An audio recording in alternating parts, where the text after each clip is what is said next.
Price the Lord brothers and sisters. நமது கர்த்தராகிய இயேசு கிறிஸ்துவின் நாமத்தினாலே உங்கள் அனைவரையும் வாழ்த்துகிறேன். இன்றைய வேத படிப்பினைக்கு நான் வரவேற்கிறேன். நம் தேவனுடைய அன்பும் கிருபையும் சமாதானமும் உங்கள் அனைவரோடும் இருப்பதாக.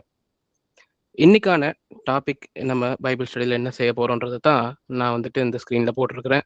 மனிதர்களுக்குள் கிறிஸ்து உருவாகும் செயல்முறை, the process of Christ formation among humans. அப்போ ஒவ்வொரு நாளும் தேவன் நமக்குள்ள அவர் ஒரு வடிவமைப்பை செய்து கொண்டுதான் இருக்கிறாரு. அந்த பாதையில நடக்கிற பிள்ளைகளாக நம்ம இருக்கிறோம். அப்படி எப்படிப்பட்ட விஷயங்கள் இந்த ப்ராசஸ்ல, இந்த செயல்முறையில இருக்குது, நம்ம எங்க இருந்து ஆரம்பித்து எது வரைக்கும் போக இருக்கிறோம், அந்த பாதையில எப்படி கிறிஸ்து நமக்குள்ள உருவாகி கொண்டு இருக்கிறாருன்ற அந்த விஷயங்களை, அந்த நிலைகளை நம்ம ஒவ்வொன்றா பார்க்க போகிறோம். இந்த நிலைகள்ல எந்த நிலையில நாம இருக்கிறோம், எந்த நிலைக்கு நம்ம போக வேண்டும்ன்ற எல்லாத்தையும் நம்ம பார்க்க முடியும். தேவன் எப்படிப்பட்ட ஒரு பரம அழைப்பை நம்ம ஒவ்வொருத்தருக்கும் கொடுத்திருக்கிறாருன்றத நாம இன்னைக்கான வேத படிப்பினை மூலமாக நம்ம பார்த்து தெரிந்து கொள்ள முடியும். அப்போ நம்ம செல்ல போகிற அந்த பாதையை தான் இந்த இடத்துல நம்ம காண்பிக்க முடிகிறது. முதலாவது, தேவன் நம்மை தேடி வருகிறவராய் இருக்கிறார். நாம் அவரை தேடி செல்வது முடியாத ஒரு காரியமா இருக்குது. அப்போ படைத்த தேவனே நம்மளை தேடி வருகிறார். வந்துதான் பாத்தீங்கன்னா இந்த நிலைகளுக்குள்ள நம்மளை அழைத்து செல்கிற தேவனா இருக்கிறார்னு சொல்லி பார்க்கிறோம். அப்போ முதலாவது, மனிதனை அவனுடைய நிலையை அறிய செய்கிற ஆரம்பித்த அந்த நிலையில ஆரம்பித்து தேவனால் நம்ம ஒவ்வொரு நாளும் அவர் பக்கமாய் இழுக்கப்பட்டு மனம் திரும்புதல் செய்யப்பட்டு ஒரு புதிய பிறப்புக்குள்ள நாம கொண்டு செல்லப்படுகிறோம். அந்த புதிய பிறப்பு நமக்குள்ள வந்த பிறகு கிறிஸ்து நமக்குள்ள உண்டாகிறதற்கான அந்த நாள் ஆரம்பிக்கிறது. அந்த கிறிஸ்து உள்ளாக நமக்குள்ள ஆரம்பிக்கிற அந்த நாளிலிருந்து தொடர்ந்து நமக்கு நம்முடைய மாம்சத்தோட போராட்டம் தொடங்குகிறது. அந்த போராட்டத்தை தொடர்ந்து நம்ம சென்று கொண்டே இருக்கும் பொழுதுதான் நமக்குள்ள இருக்கிற விஷயங்களை தேவன் வெளிப்படுத்தி காண்பிக்கிறார். அந்த வெளிப்படுத்தி காண்பிக்கிற அந்த விஷயங்கள் நமக்கு பெரிய பாரமான சிலுவைகளா இருந்தாலும், அது நம்முடைய விசுவாசத்தை தினமும் சோதித்தாலும் கூட, தேவனை சார்ந்து நம்ம தொடர்ந்து வாழ்ந்து கொண்டு இருக்கும் பொழுது கிறிஸ்துவின் குணாதிசயங்கள் நமக்குள்ள தெரிய ஆரம்பிக்கிறது. அந்த கிறிஸ்துவின் குணாதிசயங்கள் கொஞ்சம் கொஞ்சமாக தெரிய தெரிய நம்ம அதில் வலுப்பெற்று வளர வளர கிறிஸ்துவின் சாயல் நமக்குள்ள உண்டாகிறதுன்றத பார்க்கிறோம். அப்போ அந்த சாயல் நமக்குள்ள உண்டாகின பின்புதான் நம்ம தேவனுடைய அந்த விரும்புகிற அந்த நிலையை அடைகிறோம். முக்கியமா அன்பாக இருக்கிற அந்த நிலை, எல்லாத்தையும் அன்போட பார்க்கிற அந்த ஒரு நிலையை நம்ம அடைந்து கொண்டு இருக்கும் பொழுதுதான் உலகத்திலிருந்து நமக்கு அந்த பற்று கொஞ்சம் கொஞ்சமாக நம்மளை விட்டு விலக ஆரம்பிக்கிறது. அதை நம்ம தொடர்ந்து அந்த பாதையில நடந்து கொண்டே வரும்பொழுது அவருடைய வருகைக்கான ஏக்கம் மிகுதியாக நமக்குள்ள வருகிறது.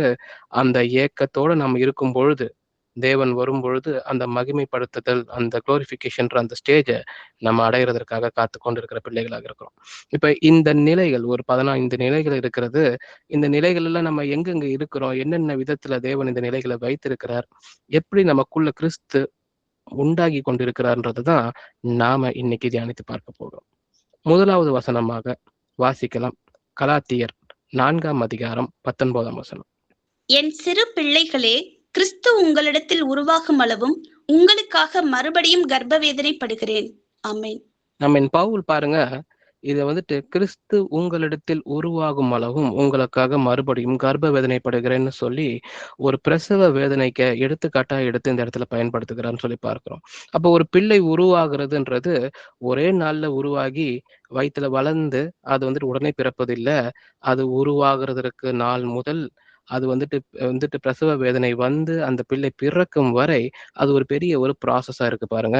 இந்த ப்ராசஸை சொல்லி கொடுக்கறதுக்குத்தான் பவுல் இந்த வசனத்தை எடுத்து பயன்படுத்துகிறார். ஏன்னா கிறிஸ்துவின் உருவாக்கம்ன்றது ஒரு எளிதான ஒரு செயல்முறை அல்ல, இல்லைங்களா? அப்போ அது ஒரு குழந்தை பிறக்கும் பொழுது வருகிற வேதனையை போல அந்த அம்மாவுக்கு என்னென்ன விஷயங்கள் அவங்க சரியாக செய்து வர வேண்டுமோ அந்த பாதையில நடக்கிற பிள்ளைகளாக நாமளும் இருக்க வேண்டும் சொல்லப்படுகிறது. அப்போ கிறிஸ்து நம்மில் உருவாகும் போது அது முதலாவது நம்மளுடைய மாம்சமே அதற்கு எதிராய் போராடுகிறதா இருக்கும். இந்த உலகம் அதற்கு எதிராக போராடுகிறதா இருக்கும். நம்மளுடைய பழைய சுபாவம், நம் பிசாசு கொண்டு வருகிற சுபாவங்கள் தேவன் நமக்குள்ள உருவாகுவதற்கு எதிராக போராடுகிறதா இருக்கும். ஆனா இறுதியில வெளிப்படுவது கிறிஸ்துவின் சாயலாகவே இருக்க வேண்டும் என்று நம்ம நினைக்கிறோம். ஏன்னா இது ஒரு விழுந்து போன ஒரு ஆதாமின் சந்ததியை தேவன் எப்படி எடுத்து தனது குமாரனின் சாயலாக மாற்றுகிறார் என்பதற்கான ஒரு விளக்க உரையா தான் நம்ம வேதாகமத்தை பார்க்கிறோம். ஆதியாகமத்திலிருந்து வெளிப்படுத்தின விசேஷம் வரைக்கும் வேதாகமும் இந்த ஒரு நோக்கத்தை தொடர்ந்து வெளிப்படுத்துகிறதா இருக்கு. தேவன் கிறிஸ்து நமக்குள்ள உண்டாகணும்ன்ற அந்த விருப்பம் தேவனுக்கு இருக்கிறது. அதனாலதான் நம்ம வந்துட்டு 2 கொரிந்தியர் 10ஆம் அதிகாரம் 5ஆம் வசனத்துல வாசிக்கும் பொழுது, எந்த எண்ணத்தையும் கிறிஸ்துவுக்குள்ளாக கீழ்ப்படிய சிறைப்படுத்துகிறவர்களாய் இருக்கிறோம்னு சொல்லி நம்ம சொல்லப்பட்டிருக்கிறோம். அப்போ எப்படி என்னால எல்லா எண்ணங்களையும், எனக்குள்ள இருக்கிற எல்லா எண்ணங்களையும் கிறிஸ்துவுக்கு கீழ்ப்படிய சிறைப்படுத்துகிறவர்களாய் இருக்க முடியும்? கிறிஸ்து எனக்குள்ள உண்டாயிருந்தால் மட்டுமே அவருக்கு ஏற்ற கீழ்ப்படியதுல நான் கொடுக்கிற பிள்ளையாக, எல்லா எண்ணங்களும் அதற்கேற்ற எண்ணங்களாக எனது உள்ளத்துல உருவாக முடியும் இல்லைங்களா? அப்ப தேவன் தம்முடைய ஜனங்களை இயேசுவை போல மாற்றுவதற்காக விரும்புகிறார். அதற்காகவே இயேசு உலகத்தில தோன்றினார், வாழ்ந்து காண்பித்திருக்கிறார்ன்னு சொல்லி பார்க்கிறோம். அப்போ வெறுமனே தேவன் நம்மளை மன்னிக்க மட்டும் விரும்பல. வெறுமனே தேவன் நம்மளை வெறும் ஆசீர்வதிக்க மட்டும் விரும்பல. வெறுமனே நம்மளை பரலோகத்துக்கு அழைத்து செல்ல மட்டும் விரும்பல. அவருடைய நோக்கம் அதை விட உயர்ந்ததா இருக்கிறது. அது தேவனுடைய தேவனுடைய சாயலா இருக்கிற கிறிஸ்து நமக்குள்ள உண்டாக வேண்டும்ன்ற அந்த அழைப்பை நோக்கி பயணமா இருக்குதுன்றதை நம்ம பார்க்கிறோம். வாசிக்கலாம். ரோமர் 8ஆம் அதிகாரம் 29ஆம் வசனம். தம்முடைய குமாரன் அநேக சகோதரருக்குள்ளே முதற் பேரானவராய் இருக்கும் பொருட்டு தேவன் எவர்களை முன்னறிந்தாரோ அவர்களை தமது குமாரனுடைய சாயலுக்கு ஒப்பாய் இருப்பதற்கு முன் குறித்திருக்கிறார். ஆமென். ஆமென். இதுல பாருங்க, இந்த வசனத்துல தமது குமாரனுடைய சாயலுக்கு ஒப்பாய் இருப்பதற்கு முன் குறித்திருக்கிறார்னு சொல்லப்பட்டிருக்குது. அப்போ அந்த தேவனுடைய சாயல் நமக்குள்ள இருக்க வேண்டும்னு அவர் நினைக்கிறான்னு சொல்லி பார்க்கிறோம். அப்போ பல விசுவாசிகளா இருக்கிற நாமும் சீஷர்களா இருக்கிற நாம தேவனுடைய திட்டம் என்னன்றத சரியாக புரிந்து கொள்ள வேண்டிய பிள்ளைகளாக இருக்கிறோம். ஏன்னா பலர் நினைக்கிறாங்க, தேவன் வந்துட்டு தங்களை ஒரு ஐஸ்வர்யனாக்க வேண்டும், அவர்களுடைய பிரச்சனைகளை தீர்க்க வேண்டும், அதுதான் தேவனுடைய சித்தமா இருக்கிறது. தேவன் நம்மளை ஆரோக்கியமாக வைத்துக் கொண்டிருக்க வேண்டும், தேவன் நம்மளோட ஜெபங்களுக்கு பதில் அளிக்கிறவரா இருக்கிறாருன்னு சொல்லி அவருடைய சித்தம் இதெல்லாம் இருக்க முடியும்னு சொல்லி நினைக்கிறோம். ஆனா அது மாத்திரம் அல்ல, தேவனுக்கு ஒரு இறுதி நோக்கம் இருக்கிறது. அது நம் எல்லோரையும் தமது குமாரனுடைய சாயலாக ஒப்பாய் இருக்கும்படியாக நம்மளை ஆசீர்வதிக்கிறதற்காகவே தேவன் விரும்புகிறார். குறிப்பா சொல்லணும்னா இயேசுவை போல நம்மளை மாற்ற விரும்புகிறார்ன்றது தான் அவருடைய அல்டிமேட் நோக்கமா இருக்குதுன்றத நாம இன்னைக்கு புரிந்து கொள்ள வேண்டும். வாசிக்கலாம். ஆதியாகமம் 1ஆம் அதிகாரம் 27ஆம் வசனம்.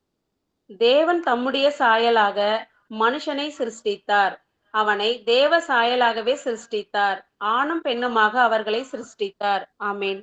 ஆமென். அப்ப இந்த வசனத்தை படிக்கும் பொழுதெல்லாம் தேவன் தம்முடைய சாயலாக மனுஷனை ஏன் படைக்க வேண்டும்ன்ற அந்த விஷயம் நமக்குள்ள கேள்வியாக எழும்படும். ஏன்னா அந்த சாயலை நாம தொடர்ந்து வைத்திருக்கிற பிள்ளையாக இருக்க வேண்டும்ன்றதுதான் அவருடைய விருப்பமா இருக்கு. அதை எந்த நேரத்துல இழந்து போயிருந்தாலும் கூட அதை மீண்டுமாய் திருப்பி அதை கொடுக்க தான் தேவன் விரும்புகிறான்னு சொல்லி பார்க்கிறோம். அப்போ இந்த வசனத்துல அவர் நம்மை வந்துட்டு தன்னுடைய சாயலாகவே படைத்திருக்கிறான்னு சொல்லி பார்க்கிறோம். ஆனா அந்த சாயலை மனிதன் கெடுத்து கொண்டான். அப்போ அவன் கெடுத்து கொண்டதுனால அவனுக்குள்ள சுயநலம் வந்தது, பெருமை வந்தது, பயம் வந்தது, தேவனுக்கு எதிராக போராடுகிற அந்த கிளர்ச்சியான எண்ணங்கள் வந்தது, முடிவாக அவனுக்கு மரணம் வந்ததுன்னு சொல்லி பார்க்கிறோம். அப்ப அந்த தேவ சாயலை இழந்ததுனால வருகிற இந்த விஷயங்கள் தான் நம்ம பார்த்துட்டு இருக்கிறோம் இல்லைங்களா?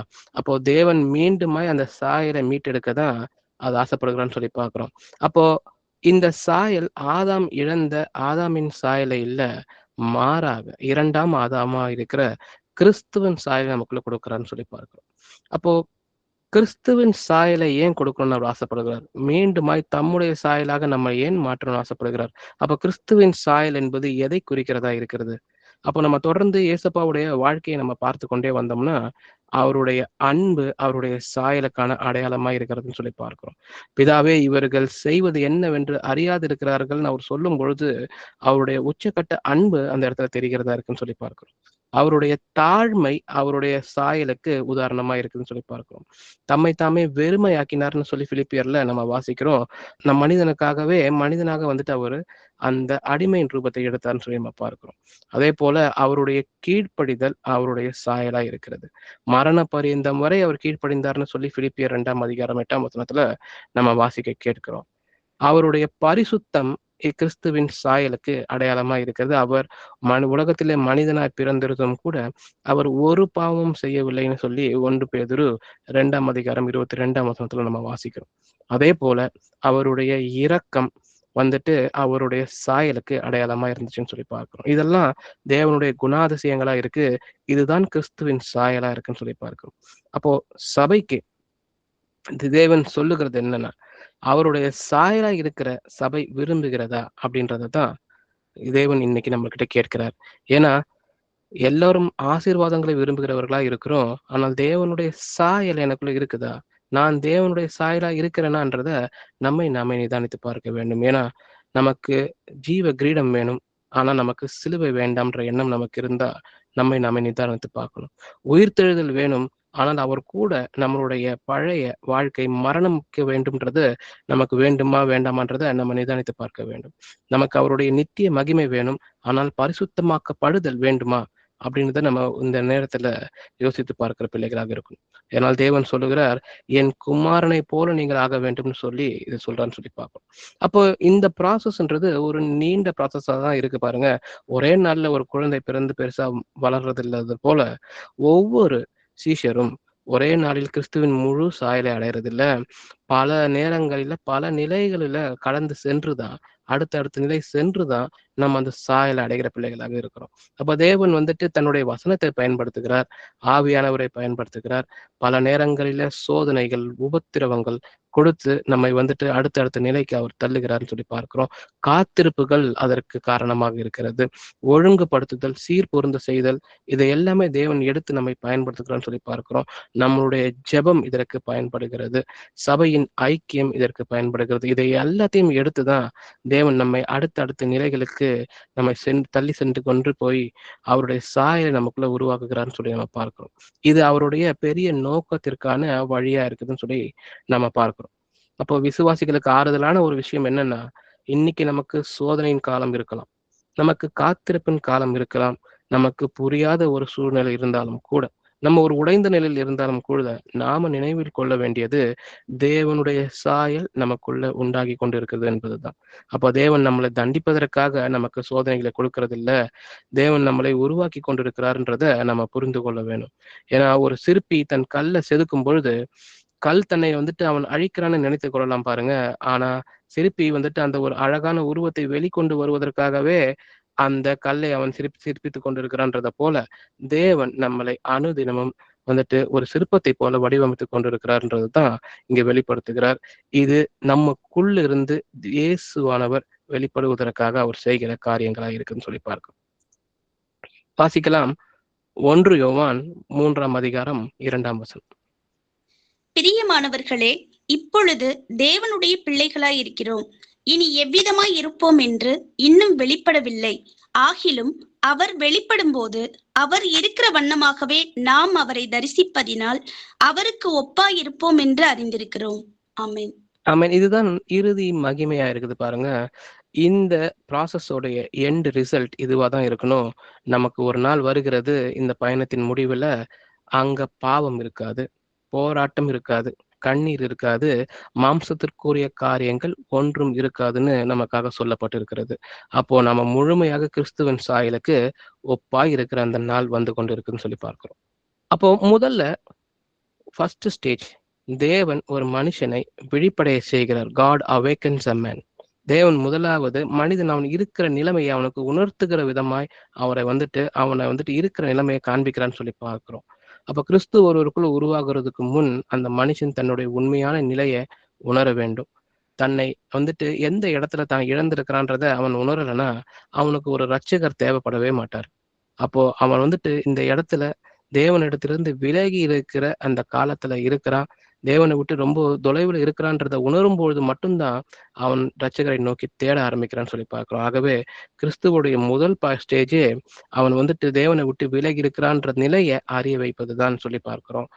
கிறிஸ்து உருவாகும் பயணத்தின் முதல் படி அவனை விழிப்படைய வைப்பது அப்படின்னு சொல்லி வாசிக்கலாம். ஆதியாகமும் 3ஆம் அதிகாரம் 9ஆம் வசனம். அப்பொழுது தேவனாகிய கர்த்தர் ஆதாமை கூப்பிட்டு, நீ எங்கே இருக்கிறாய் என்றார். ஆமென். ஆமென். அப்போ தேவன் இந்த இடத்துல ஆதாம் முதலாவது பாவம் செய்து தேவனை விட்டு பிரிந்த நிலை ஏற்படுகிற முதல் சந்தர்ப்பத்துல தேவன் இந்த கேள்வியை கேட்கிறார்னு சொல்லி பார்க்கிறோம். இது ஆதாமை பார்த்து அவர் கேட்கிற கேள்வி, ஆதாம் அந்த இடத்துல எங்க இருக்கிறான்னு தேவன் தெரிந்து கொள்வதற்கான கேள்வி அல்ல. தேவன் வந்துட்டு ஆதாமுக்கு உணர்த்தும் விதமாய் இந்த கேள்வியை கேட்கிறார். நீ எவ்வளவு தூரம் விழுந்து விட்டாய் என்பதை உணரச் செய்வதற்காக கேட்கிற கேள்வியாய் தான் இதை நம்ம பார்க்கிறோம். அப்போ ஆதாம் தனது பாவ நிலையை உணரும்படி தேவன் அவனை முதலாவது விழிப்படை செய்வதற்காகவே இப்படிப்பட்ட ஒரு கேள்வியை கேட்கிறான்னு சொல்லி பார்க்கிறோம். இதுதான் தேவன் மனிதனை தன்னுடைய நிலை எந்த நிலையில் அவன் இருக்கிறான்றதை உணர செய்வதற்காக பல்வேறு வகைகளை அவர் பயன்படுத்தி மனிதனுடைய நிலையை உணர வைக்கிறார். ஒருவன் தன்னுடைய வீழ்ச்சியை உணராமல் கிறிஸ்துவின் சாயலுக்குள்ளான அந்த பாதையில அடியெடுத்து வைக்கவே முடியாதுன்னு சொல்லி நம்ம பார்க்கிறோம். வாசிக்கலாம். லூக்கா 15:17. அவனுக்கு புத்தி தெளிந்த போது அவன், என் தகப்பனுடைய கூலிக்காரர் எத்தனையோ பேருக்கு பூர்த்தியான சாப்பாடு இருக்கிறது, நானோ பசியினால் சாகிறேன். ஆமேன். அப்ப பிதாவின் வீட்டுக்கு திரும்புவதற்கு முன் அவன் முதலில் தனது நிலையை உணர்கிறான்னு சொல்லி பார்க்கிறோம். இதுதான் வந்துட்டு அந்த கெட்ட குமாரன் உவமையில வருகிற வசனமா இருக்குது. அப்ப அவன் செய்த காரியங்களிலேயே முதல் நல்ல காரியம் அவனுக்கு புத்தி தெளிந்த போது அப்படின்னு சொல்லி நம்ம பார்க்கிறோம். அப்ப அந்த புத்தியை தேவன் தெளிய வைக்கிறார். அதற்கு பின்புதான் அவன் சொல்லுகிறான், என்னுடைய தகப்பனுடைய கூலிக்காரர்கள் எத்தனையோ பேருக்கு பூர்த்தியான சாப்பாடு இருக்கிறது, நானும் இங்கே பசினால் சாகிறேன்ற அந்த முதல் எண்ணம் அவனுக்கு வருகிறது பாருங்க. இது தேவன் அவனுக்கு கொடுக்கிற எண்ணமா இருக்குதுன்றதுதான் உண்மை. அப்ப தேவன் அவனுடைய கண்களை திறந்து தான் எவ்வளவு கீழே விழுந்து விட்டான் என்பதை காண செய்கிறார். அதற்கு அவனுக்கு வந்துட்டு உடனேவே மனம் திரும்புதல் தொடங்குவதற்கான ஒரு ஃபர்ஸ்ட் விழிப்புணர்வு வர வேண்டியதா இருக்குதுன்னு சொல்லி பார்க்கிறோம். அதைத்தான் வந்துட்டு இந்த இடத்துல அந்த ஊமையில தேவன் சொல்லி கொடுக்கிறார். அதே போல இன்னொரு ஊமையை பார்க்கலாம். அப்போஸ்தலர் 2:37 வாசிக்கலாம். இதை அவர்கள் கேட்ட பொழுது இருதயத்திலே குத்தப்பட்டவர்களாக்கி பேதுருவையும் மற்ற அப்போஸ்தலரையும் பார்த்து, சகோதரரே, நாங்கள் என்ன செய்ய வேண்டும் என்றார்கள். ஆமென். ஆமேன். அப்போ அன்னைக்கு முன்பாக முதல் ஹார்வெஸ்ட் டேல நடக்கிற அன்னைக்கு அத்தனை யூதர்களும் 3000 யூதர்கள் வந்துட்டு அன்னைக்கு ஞானஸ்தானம் பெறுகிறார்கள். அவர்கள் எல்லாருமே முதலாவது மனம் குத்தப்பட்டவர்களை, அவர்கள் இருக்கிற நிலையை அறிந்தவர்களா இருக்கிறாங்க. முதலாவது அந்த பட்டணத்திற்கு அவங்க வரும் பொழுது அந்த ஒரு பண்டிகை தினத்தை கொண்டாடுவதற்காக எருசலேம் பட்டணத்திற்கு அநேக ஊர்களில் இருந்து அவங்க வருகிறாங்கன்னு சொல்லி பார்க்கிறோம். அவர்கள் வரும் பொழுது அவர்களுடைய இருதயம் குத்தப்படலை, அவங்களுடைய நிலையை அவர்கள் உணராமல் இருந்தார்கள். ஆனா அந்த இடத்துல பேதுரு எழுந்து அந்த 2:15 அவர் பேசும் பொழுது, அதை கேட்ட பொழுது அவர்களுடைய நிலையை அவர்கள் உணர்கிறார்கள். கர்த்தராகிய இயேசு கிறிஸ்துவை அவர்கள் சிலுவையில் அறைந்துட்டோமேன்ற அந்த எண்ணம் அவர்களுக்குள் அப்போது அவர்கள் நிலை என்னன்றத காண்பிக்கிறது. இருதயத்தில் குத்தப்பட்டவர்களாகிறார்கள். அதற்கு பின்புதான் அவர்களுக்கான மீட்பின் பாதையை தொடங்குதுன்னு சொல்லி பார்க்கிறோம். அப்போ பரிசுத்த ஆவியானவர் அவர்களுடைய மனசாட்சியை தொட்ட போது அவர்கள் தங்கள் பாவத்தை உணர்ந்தார்கள். ஆவியானவர் அவர்களை ஆவிக்குரிய உறக்கத்திலிருந்து இந்த இடத்துல எழுப்புகிறான்னு சொல்லி நம்ம பார்க்கிறோம். கிறிஸ்து உருவாக வேண்டும்னா முதலில் இருதயம் உடைய வேண்டும்ன்றத நம்ம இந்த ஃபர்ஸ்ட் ஸ்டேஜா சொல்லி நம்ம பார்த்து கொண்டிருக்கிறோம். வாசிக்கலாம். வெளிப்படுத்தின விசேஷம் 3:17. நிர்வாகியம் உள்ளவனும் பரிதபிக்கப்படத்தக்கவனும் தரித்திரனும் குருடனும் நிர்வாணியமாய் இருக்கிறதை அறியாமல் நான் ஐஸ்வர்யவான் என்றும் திரவிய சம்பன்னன் என்றும் எனக்கு ஒரு குறைவும் இல்லை என்றும் சொல்லுகிறபடியால். ஆமென். ஆமென். இது வந்துட்டு நமக்கு தெரியும், லவோதிகா சபைக்கு தேவன் சொல்லுகிற வசனமா இருக்கிறது. அவர்கள் தங்களை ஆவிக்குரிய ஜனங்கள்னு நினைத்திருக்கிறாங்க, ஆனா தேவன் அவர்களின் உண்மையான நிலையை வெளிப்படுத்துகிறான்னு சொல்லி பார்க்கிறோம். அப்போ இந்த முதலாவது ஸ்டேஜில் தேவன் அவர்களின் சுய ஏமாற்றத்தை உடைத்து அவர்கள் உண்மையை காண செய்கிறார் இந்த வசனத்தின் மூலமாக. அப்போ தன்னுடைய குறைகளை அறியாதவன் ஒரு காலம் மாற்றப்படவே முடியாது. அப்போ முதல் ஸ்டேஜ் தன்னுடைய நிலையை அறிய வைக்கிறதா இருக்கு. அதற்கான இந்த 4 வசனங்களை தான் நம்ம பார்த்துறோம். ஆதாம் தன்னுடைய பாவத்தினால் தேவனிடத்திலிருந்து பிரிந்து இருக்கிற அந்த பிரிவினையை உணர்வதற்காக அந்த கேள்வியை தேவன் கேட்டு அவனை உணர வைக்கிறார். கெட்ட குமாரன் தன்னுடைய வீழ்ச்சியும் வெறுமைக்குமான அந்த எல்லைக்கு அவன் ரீச் பண்ணிட்டான்றத அவன் புரிய வைக்கிறதற்காக அவனுடைய எண்ணங்கள் அப்படி தோன்றுகிறதா இருக்கிறது. அதே போல பெந்தெகோஸ்தே நாள்ல கிறிஸ்துவை நிராகரித்த பாவத்திற்கால் அவங்க இருதயம் குத்தப்பட்டவர்களாக அவர்களுடைய நிலையை அவர்கள் உணர்கிறார்கள் சொல்லி பார்க்கிறோம். அதே போல லவோதிகா சபை தன்னைத்தானே ஏமாற்றி கொண்டிருக்கிற அந்த நிலையில இருக்கிறாங்கன்றதை புரிய வைப்பதற்காகவே இந்த வசனங்களை அவர் கொடுக்கிறார். அப்போ கிறிஸ்து உருவாகிறதற்கான பயணம் எப்போ தொடங்குகிறதுனா, முதலாவது நம்முடைய பாவத்தை நாம் காணும் பொழுது, நம்முடைய வெறுமையை நாம் உணரும் பொழுது, தேவன் இல்லாமல் என்னால் ஒன்றும் செய்ய முடியாதுன்றத நம்ம முழுமையாய் ஒற்றுக்கொள்ளும் போதுதான் நம்மளுடைய நிலை தெரியும் பொழுது அந்த பயணமே தொடங்குகிறதா இருக்குன்னு சொல்லி பார்க்கிறோம். அப்போ பரிசுத்த ஆவியானவர் ஒரு வெளிச்சத்தை போல இருக்கிறார். அந்த வெளிச்சத்துல தன் பாவத்தை காண்கிறவன், தன்னுடைய பலவீனத்தை காண்கிறவன், தன்னுடைய தேவையை காண்கிறவன் இறுதியில கிறிஸ்துவை தேட ஆரம்பிக்கிறவனா இருக்கிறான். அப்போ விழிப்படையல் இல்லாம பயணம் இல்லைன்னு சொல்லி நம்ம புரிந்து கொள்ள முடியும். உணர்வு இல்லாமல் மனம் திரும்புதல் இல்லை. அப்போ முதல் ஸ்டேஜ், முதலாவது நம்ம எங்க இருக்கிறோன்றத அறிந்து கொள்கிற விதமா இருக்குது. கிறிஸ்து உருவாகுவதற்கு இதுதான் முதல் படியா இருக்குது. வாசிக்கலாம். யோவான் 6ஆம் அதிகாரம் 44ஆம் வசனம். என்னை அனுப்பின பிதா ஒருவனை இழுத்துக் கொள்ளாவிட்டால் அவன் என்னிடத்தில் வரமாட்டான். கடைசி நாளில் நான் அவனை எழுப்புவேன். ஆமென். ஆமென். இரண்டாவது கட்டநிலை, தேவன் ஒரு மனிதனை கிறிஸ்துவனிடத்தில் இழுக்கிறார் சொல்லி பார்க்கிறோம். God draws a man to Christ. அப்ப மனிதன் தனது சொந்த ஞானத்திலேயோ திறமையிலோ இல்ல தன்னுடைய உலக அறிவினாலோ கிறிஸ்துவனிடம் வருவதில்லை பாருங்க. ஒரு பாவி தேவனை தேடுவதற்கு முன்பே தேவன் அவனை தேட ஆரம்பித்திருக்கிறார். கிறிஸ்து உருவாகும் பயணத்தின் இரண்டாவது படி தேவன் தான் மனுஷனை இழுக்கிறார்னு சொல்லி பார்க்கிறோம். இது டிவைன் டிராயிங், தேவனுடைய ஈர்ப்பு சக்தியா இருக்குது.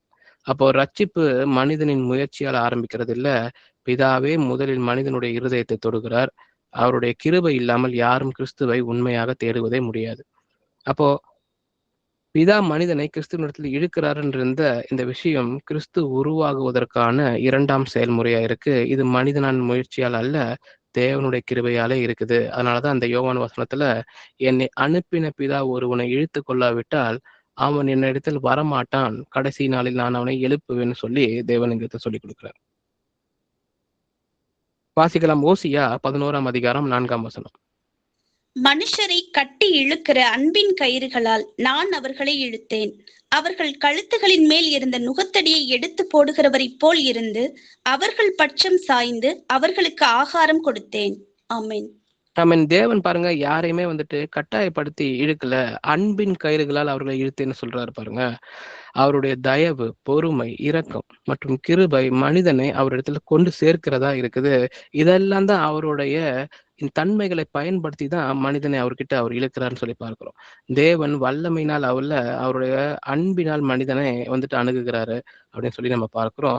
கிறிஸ்துவின் சாயலாக மாற்றப்படும் பயணத்துல அன்பு ஆரம்பித்து அன்புலதான் அது தொடர்ந்து வளர்கிறதா இருக்குன்னு சொல்லி நம்ம பார்க்கிறோம்.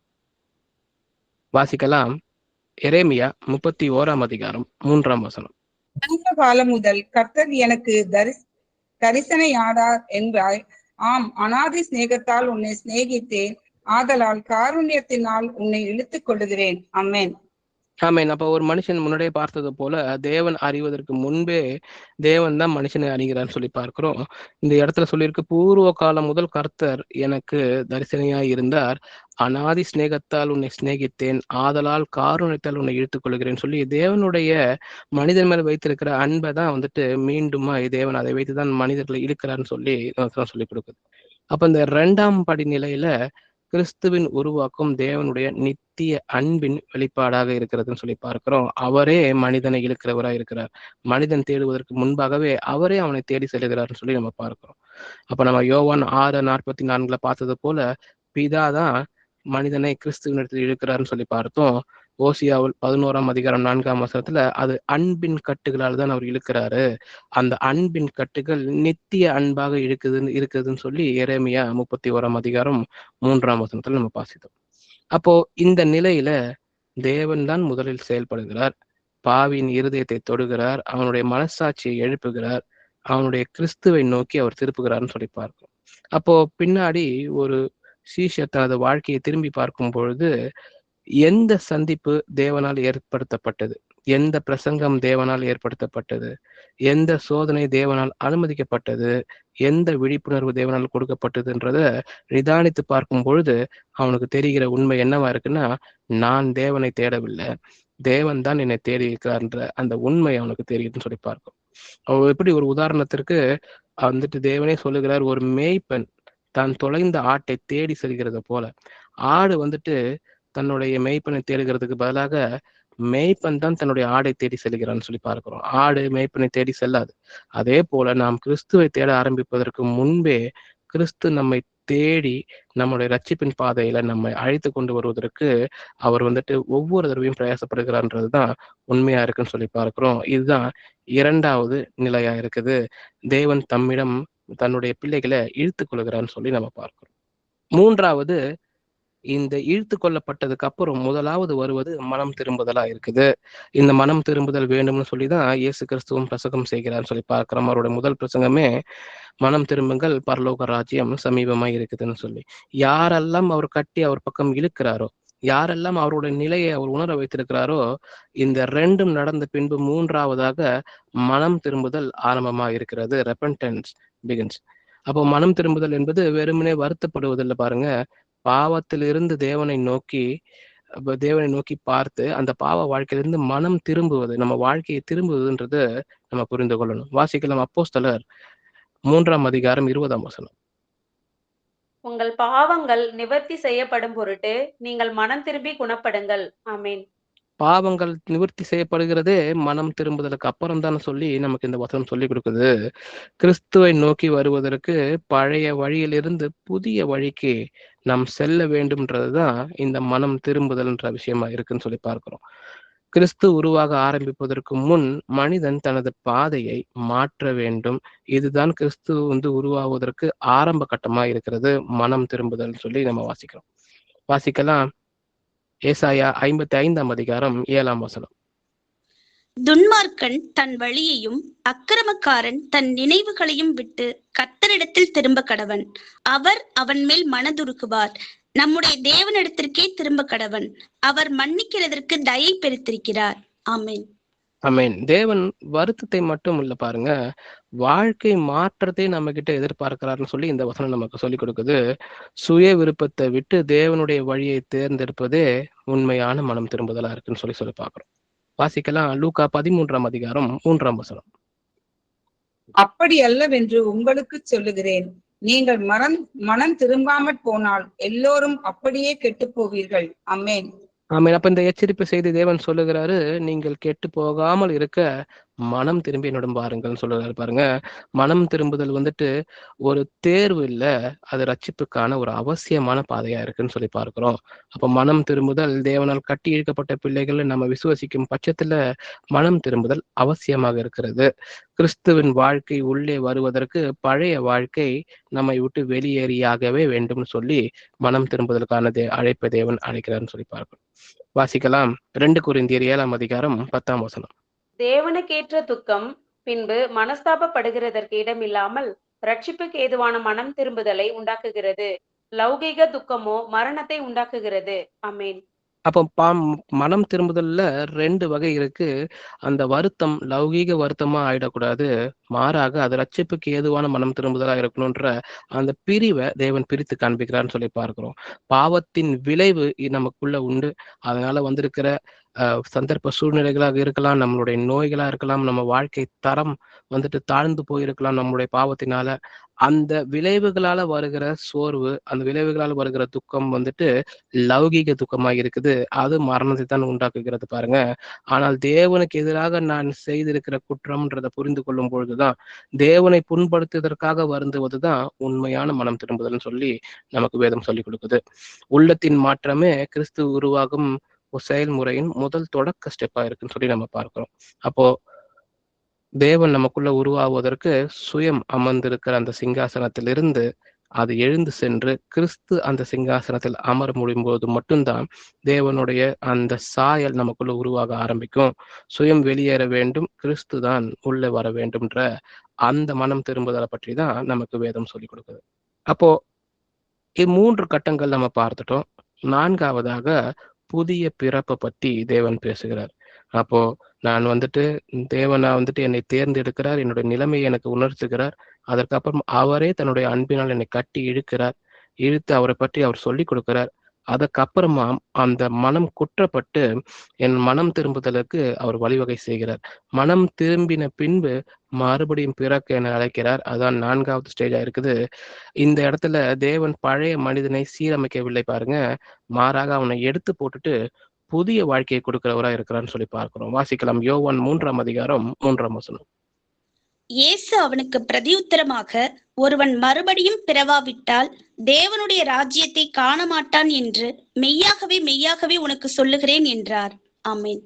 ஆமென். அப்ப இதுதான் அவர் சொன்ன அர்த்தமா இருக்குது. அவர் அந்த அழைப்ப இந்த 3 கட்டங்களை தாண்டின பின்பு 4வதாக மறுபடியும் பிறக்க அவர் அழைக்கிறார். ஒருவன் மறுபடியும் பிறவாவிட்டால் தேவனுடைய ராஜ்யத்தை காண மாட்டார்ன்னு சொல்றாரு பாருங்க. அந்த மறுபடியும் பிறக்கிறது, பழைய மனிதன் முழுமையாக இறந்து புதிய மனிதனாக வாழ்வதற்கு அவர் அழைக்கிறார். கிறிஸ்தவ வாழ்க்கைன்றது வெறும் என்னுடைய வெளிப்புற மாற்றத்தினாலேயோ என்னோட மத சடங்கு மாற்றத்தினால மட்டும் இல்ல, அது என்னுடைய உள்ளார்ந்த புதிய பிறப்பில் ஆரம்பிக்கிறது. என்னோட இருதயம் புதிதாகிறதுன்ற அந்த விஷயத்தை புரிந்து கொள்ளுகிற பிள்ளைகளாக நாம் இருக்கணும். கிறிஸ்து உருவாகும் பயணத்துல புதிய பிறப்பு தான் முதலாவது தொடக்கமா இருக்குது, தேவனுடைய சாயல் நமக்குள்ள உண்டாவதற்கு. தொடர்ந்து வாசிக்கலாம். எசேக்கியேல் 36ஆம் அதிகாரம் 26ஆம் வசனம். உங்களுக்கு நவமான இருதயத்தை கொடுத்து உங்கள் உள்ளத்திலே புதிதான ஆவியை கட்டளையிட்டு கல்லான இருதயத்தை உங்கள் மாம்சத்திலிருந்து எடுத்து போட்டு சதையான இருதயத்தை உங்களுக்கு கொடுப்பேன். ஆமென். அப்போ நம்ம முன்னாடியே சொன்னது போல தேவன் வெளிப்புற நடத்தையே இல்ல, உள்ளத்தை பார்க்கிறார். உள்ளத்தை தான் மாற்ற அவர் ஆசைப்படுகிறார் பாருங்க. அவரே இந்த காரியங்களை செய்கிறார். அப்போ நம்ம மறுபடியும் பிறக்கும் பொழுது அந்த நவமான இருதயத்தை அவர் கொடுத்து புதிதான ஆவியை கட்டளையிடுகிறேன்னு சொல்லி அவரே சொல்றாரு பாருங்க. அதை அவர் மாத்திரமே செய்ய முடியும். அவர் அதை செய்ய வாஞ்சையா இருக்கிறார்ன்றது தான் இந்த வசனம் சொல்லிக் கொடுக்குது. கிறிஸ்துவின் சுபாவம் புதிய இருதயத்தில் வளர ஆரம்பிப்பதற்கு இந்த நவமான இருதயம் தேவைப்படுகிறதா இருக்கு. அதை தேவனே கொடுக்கிறேன்னு சொல்லி வாக்குத்தத்தம் கொடுக்கிறார். வாசிக்கலாம். 2 கொரிந்தியர் 5ஆம் அதிகாரம் 17ஆம் வசனம். இப்படி இருக்க ஒருவன் கிறிஸ்துவுக்குள் இருந்தால் புது சிருஷ்டியாய் இருக்கிறான், பழையவைகள் ஒழிந்து போயின, எல்லாம் புதிதாயின. ஆமென். அவன் புது சிருஷ்டியாய் இருக்கிறான் பாருங்க. அந்த மறுபடியும் பிறந்த நாளில் இருந்து பழையவைகள் எல்லாம் ஒழிந்து போயின. அவனுடைய பாவங்கள், சாபங்கள், அவனுடைய வாழ்க்கையால் அவன் ஏற்பட்ட துயரங்கள் எல்லாம் ஒழிந்து போயின, எல்லாம் புதிதாயினன்னு சொல்லி தேவன் சொல்லுகிறார். அப்போ ரட்சிப்பு என்பது திருத்தப்பட்ட ஒரு வாழ்க்கை இல்ல, அது புதிதாக கொடுக்கப்பட்ட ஒரு வாழ்க்கையா இருக்கு. இது அந்த மறுபடியும் பிறக்குதல் அந்த ஞானஸ்தானத்திலிருந்து ஆரம்பிக்கிறதா இருக்குன்னு சொல்லி நம்ம பார்க்கிறோம். கிறிஸ்துவின் சாயல் உருவாக புதிய சிருஷ்டி தேவைப்படுகிறது. அந்த புதிய சிருஷ்டியை தேவனே கொடுக்கிறான்னு சொல்லி நம்ம பார்க்கிறோம். வாசிக்கலாம். 1 பேதுரு 1ஆம் அதிகாரம் 23ஆம் வசனம். அழிவுள்ள வித்தினாலே அல்ல, என்றென்றைக்கும் நிற்கிறதும் ஜீவன் உள்ளதுமான தேவ வசனமாகிய அழிவில்லாத வித்தினாலே மறுபடியும் ஜெனிப்பிக்கப்பட்டிருக்கிறீர்களே. ஆமென். நாம் அனைவரும் ஜீவன் உள்ள தேவ வசனமாகிய அழிவில்லாத வித்தினாலே ஜெனிப்பிக்கப்பட்டிருக்கிறோம்னு சொல்லி நமக்கு சொல்லிக் கொடுக்கிறாரு பாருங்க. தேவனுடைய வார்த்தைகள் மூலமாக தான் புதிய ஆவிக்குரிய வாழ்க்கை முதலாவது உண்டாகிறது. பரலோக விதை மனிதனுடைய இருதயத்தில் விதைக்கப்படுவதே அந்த ஜீவனுள்ள தேவ வசனத்தினாலதான் சொல்லி நம்ம தெரிந்து கொள்ளணும். வசனங்கள் நமக்குள்ள அதிகமாய் வேலை செய்ய ஆரம்பிப்பதே நம்ம அந்த புதிதான வாழ்க்கையில பிறக்கும் பொழுதுதான். பழைய மனிதன் மேம்படுத்தப்படுவதில்லை, புதிய வாழ்க்கை அவனுக்கு உள்ளே விதைக்கப்படுகிறதுன்னு சொல்லி நமக்கு சொல்லிக் கொடுக்கப்படுகிறது. வாசிக்கலாம். கொலோசியர் 1ஆம் அதிகாரம் 27ஆம் வசனம். ஜாதிகளுக்குள்ளே விளங்கிய இந்த ரகசியத்தில் உள்ள மகிமையின் ஐஸ்வர்யம் இன்னதென்று தேவன் தம்முடைய பரிசுத்தவான்களுக்கு தெரியப்படுத்த சித்தமானார். கிறிஸ்துவானவர் மகிமையின் நம்பிக்கையாக உங்களுக்குள் இருப்பதே அந்த ரகசியம். ஆமென். ஆமென். இதுதான் 5வது நிலை பாருங்க. 5th ஸ்டேஜுக்கு வந்திருக்கிறோம். உள்ளிருந்து செயல்படுகிற கிறிஸ்துவா இருக்கிறார், த இன்ட்வெல்லிங் கிரைஸ்ட். அப்போ தேவன் நமக்கு உள்ள இருந்து செயல்படுகிறவராக இருக்கிறாரு. இதுதான் ரகசியம் சொல்லி கொடுக்கிறாரு இந்த வசனங்கள்ல. புறஜாதிகளுக்குள்ளே விளங்கிய இந்த ரகசியத்தில் உள்ள மகிமையின் ஐஸ்வர்யம் தேவன் தம்முடைய பரிசுத்தவான்களுக்கு தெரியப்படுத்த சித்தமா இருக்கிறாராம். அது என்ன ரகசியம்னா, கிறிஸ்துவானவர் மகிமையின் நம்பிக்கையாக உங்களுக்குள் இருப்பதே அப்படின்னு சொல்லி பார்க்கிறோம். இதை குறித்து தான் இயேசு கிறிஸ்து அவர் இங்க இருக்கும் பொழுதும் உங்களுக்குள்ள இருந்து நான் சகல நாட்களும் முடிவு பறிந்தவரை உங்களோட இருப்பேன்னு சொன்னது இந்த தான் பார்க்கிறோம். அந்த தேற்றல வாழனை கொடுக்கிறாரு, உள்ளிருந்து இயங்குகிறவரா இருக்கிறான்னு சொல்லி பார்க்கிறோம். அப்புறம் கிறிஸ்துவ வாழ்க்கையில மைய ரகசியமே கிறிஸ்து நமக்குள் இருப்பதே. கிறிஸ்து உருவாகும் செயல்முறை இங்கிருந்தே தொடங்குகிறது அப்படின்னு சொல்லி பார்க்கிறோம். இந்த 5வது நிலையில கிறிஸ்து நமக்குள்ள இருந்து செயல்பட ஆரம்பிக்கிறார். வாசிக்கலாம். யோவான் 14ஆம் அதிகாரம் 23ஆம் வசனம். இயேசு அவனுக்கு பிரதியுத்தரமாக, ஒருவன் என்னில் அன்பாயிருந்தால் அவன் என் வசனத்தை கைக்கொள்ளுவான். அவனில் என் பிதா அன்பாயிருப்பார். நாங்கள் அவனிடத்தில் வந்து அவனோடே வாசம் பண்ணுவோம். ஆமென். அப்போ ஒவ்வொரு சீஷர்களுக்குள்ளேயும் தேவன் வாசஸ்தலமாக்கி வைத்திருக்கிறார் அவர்களுடைய இருதயத்தை. அவர்களோடு வந்து சென்று நான் வாசம் பண்ணுவோம் நான் சொல்லியிருக்கிறார் பாருங்க. தேவன் உள்ளே வாசம் பண்ணும்போதுதான் கிறிஸ்துவின் சாயல் வெளிப்பட ஆரம்பிக்கிறதுன்னு சொல்லி பார்க்கிறோம். வாசிக்கலாம். கலாத்தியர் 2ஆம் அதிகாரம் 20ஆம் வசனம். கிறிஸ்துவுடனே கூட சிலுவையில் அறையப்பட்டேன், ஆயினும் பிழைத்திருக்கிறேன். இனி நான் அல்ல, கிறிஸ்துவே எனக்குள் பிழைத்திருக்கிறார். நான் இப்பொழுது மாம்சத்தில் பிழைத்திருக்கிறதோ என்னில் அன்பு கூர்ந்து எனக்காக தம்மை தாமே ஒப்பு கொடுத்த தேவனுடைய குமாரனை பற்றும் விசுவாசத்தினாலே பிழைத்திருக்கிறேன். ஆமென். அப்போ தேவனுடைய சாயல் நமக்குள்ள உண்டாயிருக்கும் பொழுதுதான் நம்மளால சொல்ல முடியும், இனி நான் அல்ல, கிறிஸ்துவே எனக்குள் பிழைத்திருக்கிறார். இல்லைங்களா? அப்ப கிறிஸ்துவ வாழ்க்கை நம்மால் வாழப்படுவதல்ல, கிறிஸ்துவால் நமக்குள் இருந்து வாழப்படுகிறதா இருக்குது. இது என்னுடைய வாழ்க்கை அல்ல, கிறிஸ்து எனக்குள் வாழ்கிற வாழ்க்கையா இருக்கிறது. கிறிஸ்து உருவாகுதல் என்பது இது கிறிஸ்து நம் மூலமாக இந்த உலகத்திலே வாழ்வதும் செயல்படுவதுமாகவே இருக்கிறது. நம்ம அவருடைய பிரதிநிதிகளாக இருக்கிறோம்னு சொல்லி நம்ம பார்க்கிறோம். இதுதான் தேவன் அழைக்கிற அழைப்பா இருக்குது. நம்ம உள்ள இருந்த செயல்பட அவர் விரும்புகிறான்னு சொல்லி பார்க்கிறோம். வாசிக்கலாம். ரோமர் 8ஆம் அதிகாரம் 9ஆம் வசனம். தேவனுடைய ஆவி உங்களில் வாசமாய் இருந்தால் நீங்கள் மாம்சத்துக்குட்பட்டவர்களாய் இராமல் ஆவிக்குட்பட்டவர்களாய் இருப்பீர்கள். கிறிஸ்துவின் ஆவி இல்லாதவன் அவருடையவன் அல்ல. ஆமென். அப்போ வசனம் நமக்கு தெளிவா சொல்லுகிறது, தேவனுடைய ஆவி இருக்கிறவங்க எப்படிப்பட்டவர்களா இருப்பாங்கன்னு சொல்லி. அதே போல கிறிஸ்துவின் ஆவி இல்லாதவன் அவருடையவன் அல்லன்னு சொல்லி இந்த வசனம் நமக்கு சொல்லி கொடுக்குது. கிறிஸ்துவின் ஆவி உள்ளே இருப்பதே கிறிஸ்து உருவாகிறதுக்கான ஃபவுண்டேஷன், அடித்தளமா இருக்குன்னு சொல்லி பார்க்கிறோம். கிறிஸ்துவ வாழ்க்கை வெறுமனே இயேசுவை பின்பற்றுவது அல்ல, இயேசு நமக்குள்ள வாழ்வத உண்மையான கிறிஸ்துவ வாழ்க்கையா இருக்குது. அவர் நமக்குள்ள வளர விடுவதுதான் உண்மையான வாழ்க்கையா இருக்கு. அவர் நமக்குள்ள இருந்து செயல்படவே அவர் விரும்புகிறார்னு சொல்லி பார்க்கிறோம். வாசிக்கலாம். கலாத்தியர் 5ஆம் அதிகாரம் 17ஆம் வசனம். மாம்சம் ஆவிக்கு விரோதமாகவும் ஆவி மாம்சத்துக்கு விரோதமாகவும் இச்சிக்கிறது. நீங்கள் செய்ய வேண்டும் என்று இருக்கிறவைகளை செய்யாதபடிக்கு இவைகள் ஒன்றுக்கொன்று விரோதமாய் இருக்கிறது. ஆமென். ஆமென். இப்போ கிறிஸ்து நமக்குள்ளாக வந்து அவருடைய அந்த செயல்களை செய்ய ஆரம்பிக்கிறார். அது வெளிப்படுகிறது. அவருடைய சாயல் ஆரம்பித்து விட்டது. இது செய்த உடனேவே முதலாவது போராட்டமாக நம்முடைய மாம்சம் ஆவிக்கு விரோதமாக போராட ஆரம்பிக்கிறதுன்னு சொல்லி பார்க்கிறோம். அப்போ அந்த 6வது ஸ்டேஜ் ஒரு பெரிய போராட்டத்தின் தொடக்கமா இருக்கு, த கிரேட் கான்ஃபிளிக்ட். இல்லைங்களா? அப்போ ரட்சிப்புக்கு பிறகு போராட்டம் முடியறது இல்ல, ரட்சிப்பு போவதுதான் போராட்டம் ஆரம்பிக்கிறதுன்னு சொல்லி பார்க்கிறோம். மாம்சமும் ஆவியும் ஒன்றுக்கு ஒன்று எதிராக போராட ஆரம்பிக்குது. அப்போ மாம்சத்திற்கு ஒற்று வாழ்ந்த என்னுடைய வாழ்க்கை ஒரு பக்கம் இருந்தது. நான் தேவனுக்குள்ளாக இழுக்கப்பட்டு தேவனுடைய சாயலை பெற்றுக்கொள்கிற அந்த புதிய வாழ்க்கைக்குள்ள நான் பிரவேசித்த பிறகு இந்த போராட்டம் ஆரம்பிக்கிறதுன்னு சொல்லி பார்க்கிறோம். அப்ப பழைய சுபாவமும் புதிய ஆவிக்குரிய வாழ்க்கையும் ஒன்றோடு ஒன்று மோத தொடங்குகிற இந்த தருணமே அந்த போராட்டத்தின் ஆரம்பமா இருக்குது. இது எல்லா சீஷர்களும் எல்லா கிறிஸ்தவர்களும் மேற்கொண்டே ஆக வேண்டிய ஒரு போராட்டமா இருக்குது பாருங்க. கிறிஸ்து உருவாகும் செயல்முறையில உள்ளார்ந்த போராட்டம் தவிர்க்க முடியாததா இருக்குன்னு சொல்லி நமக்கு இந்த வசனம் சொல்லி கொடுக்குது. வாசிக்கலாம். ரோமர் 7ஆம் அதிகாரம் 23ஆம் வசனம். ஆகிலும் என் மனதின் பிரமாணத்துக்கு விரோதமாய் போராடுகிற வேறொரு பிரமாணத்தை என் அவயவங்களில் இருக்க காண்கிறேன். அது என் அவயவங்களில் உண்டாயிருக்கிற பாவ பிரமாணத்துக்கு என்னை சிறையாக்கி கொள்ளுகிறது. ஆமென். ஆமென். இந்த பவுல் தெளிவா சொல்லி கொடுக்கிறார் பாருங்க.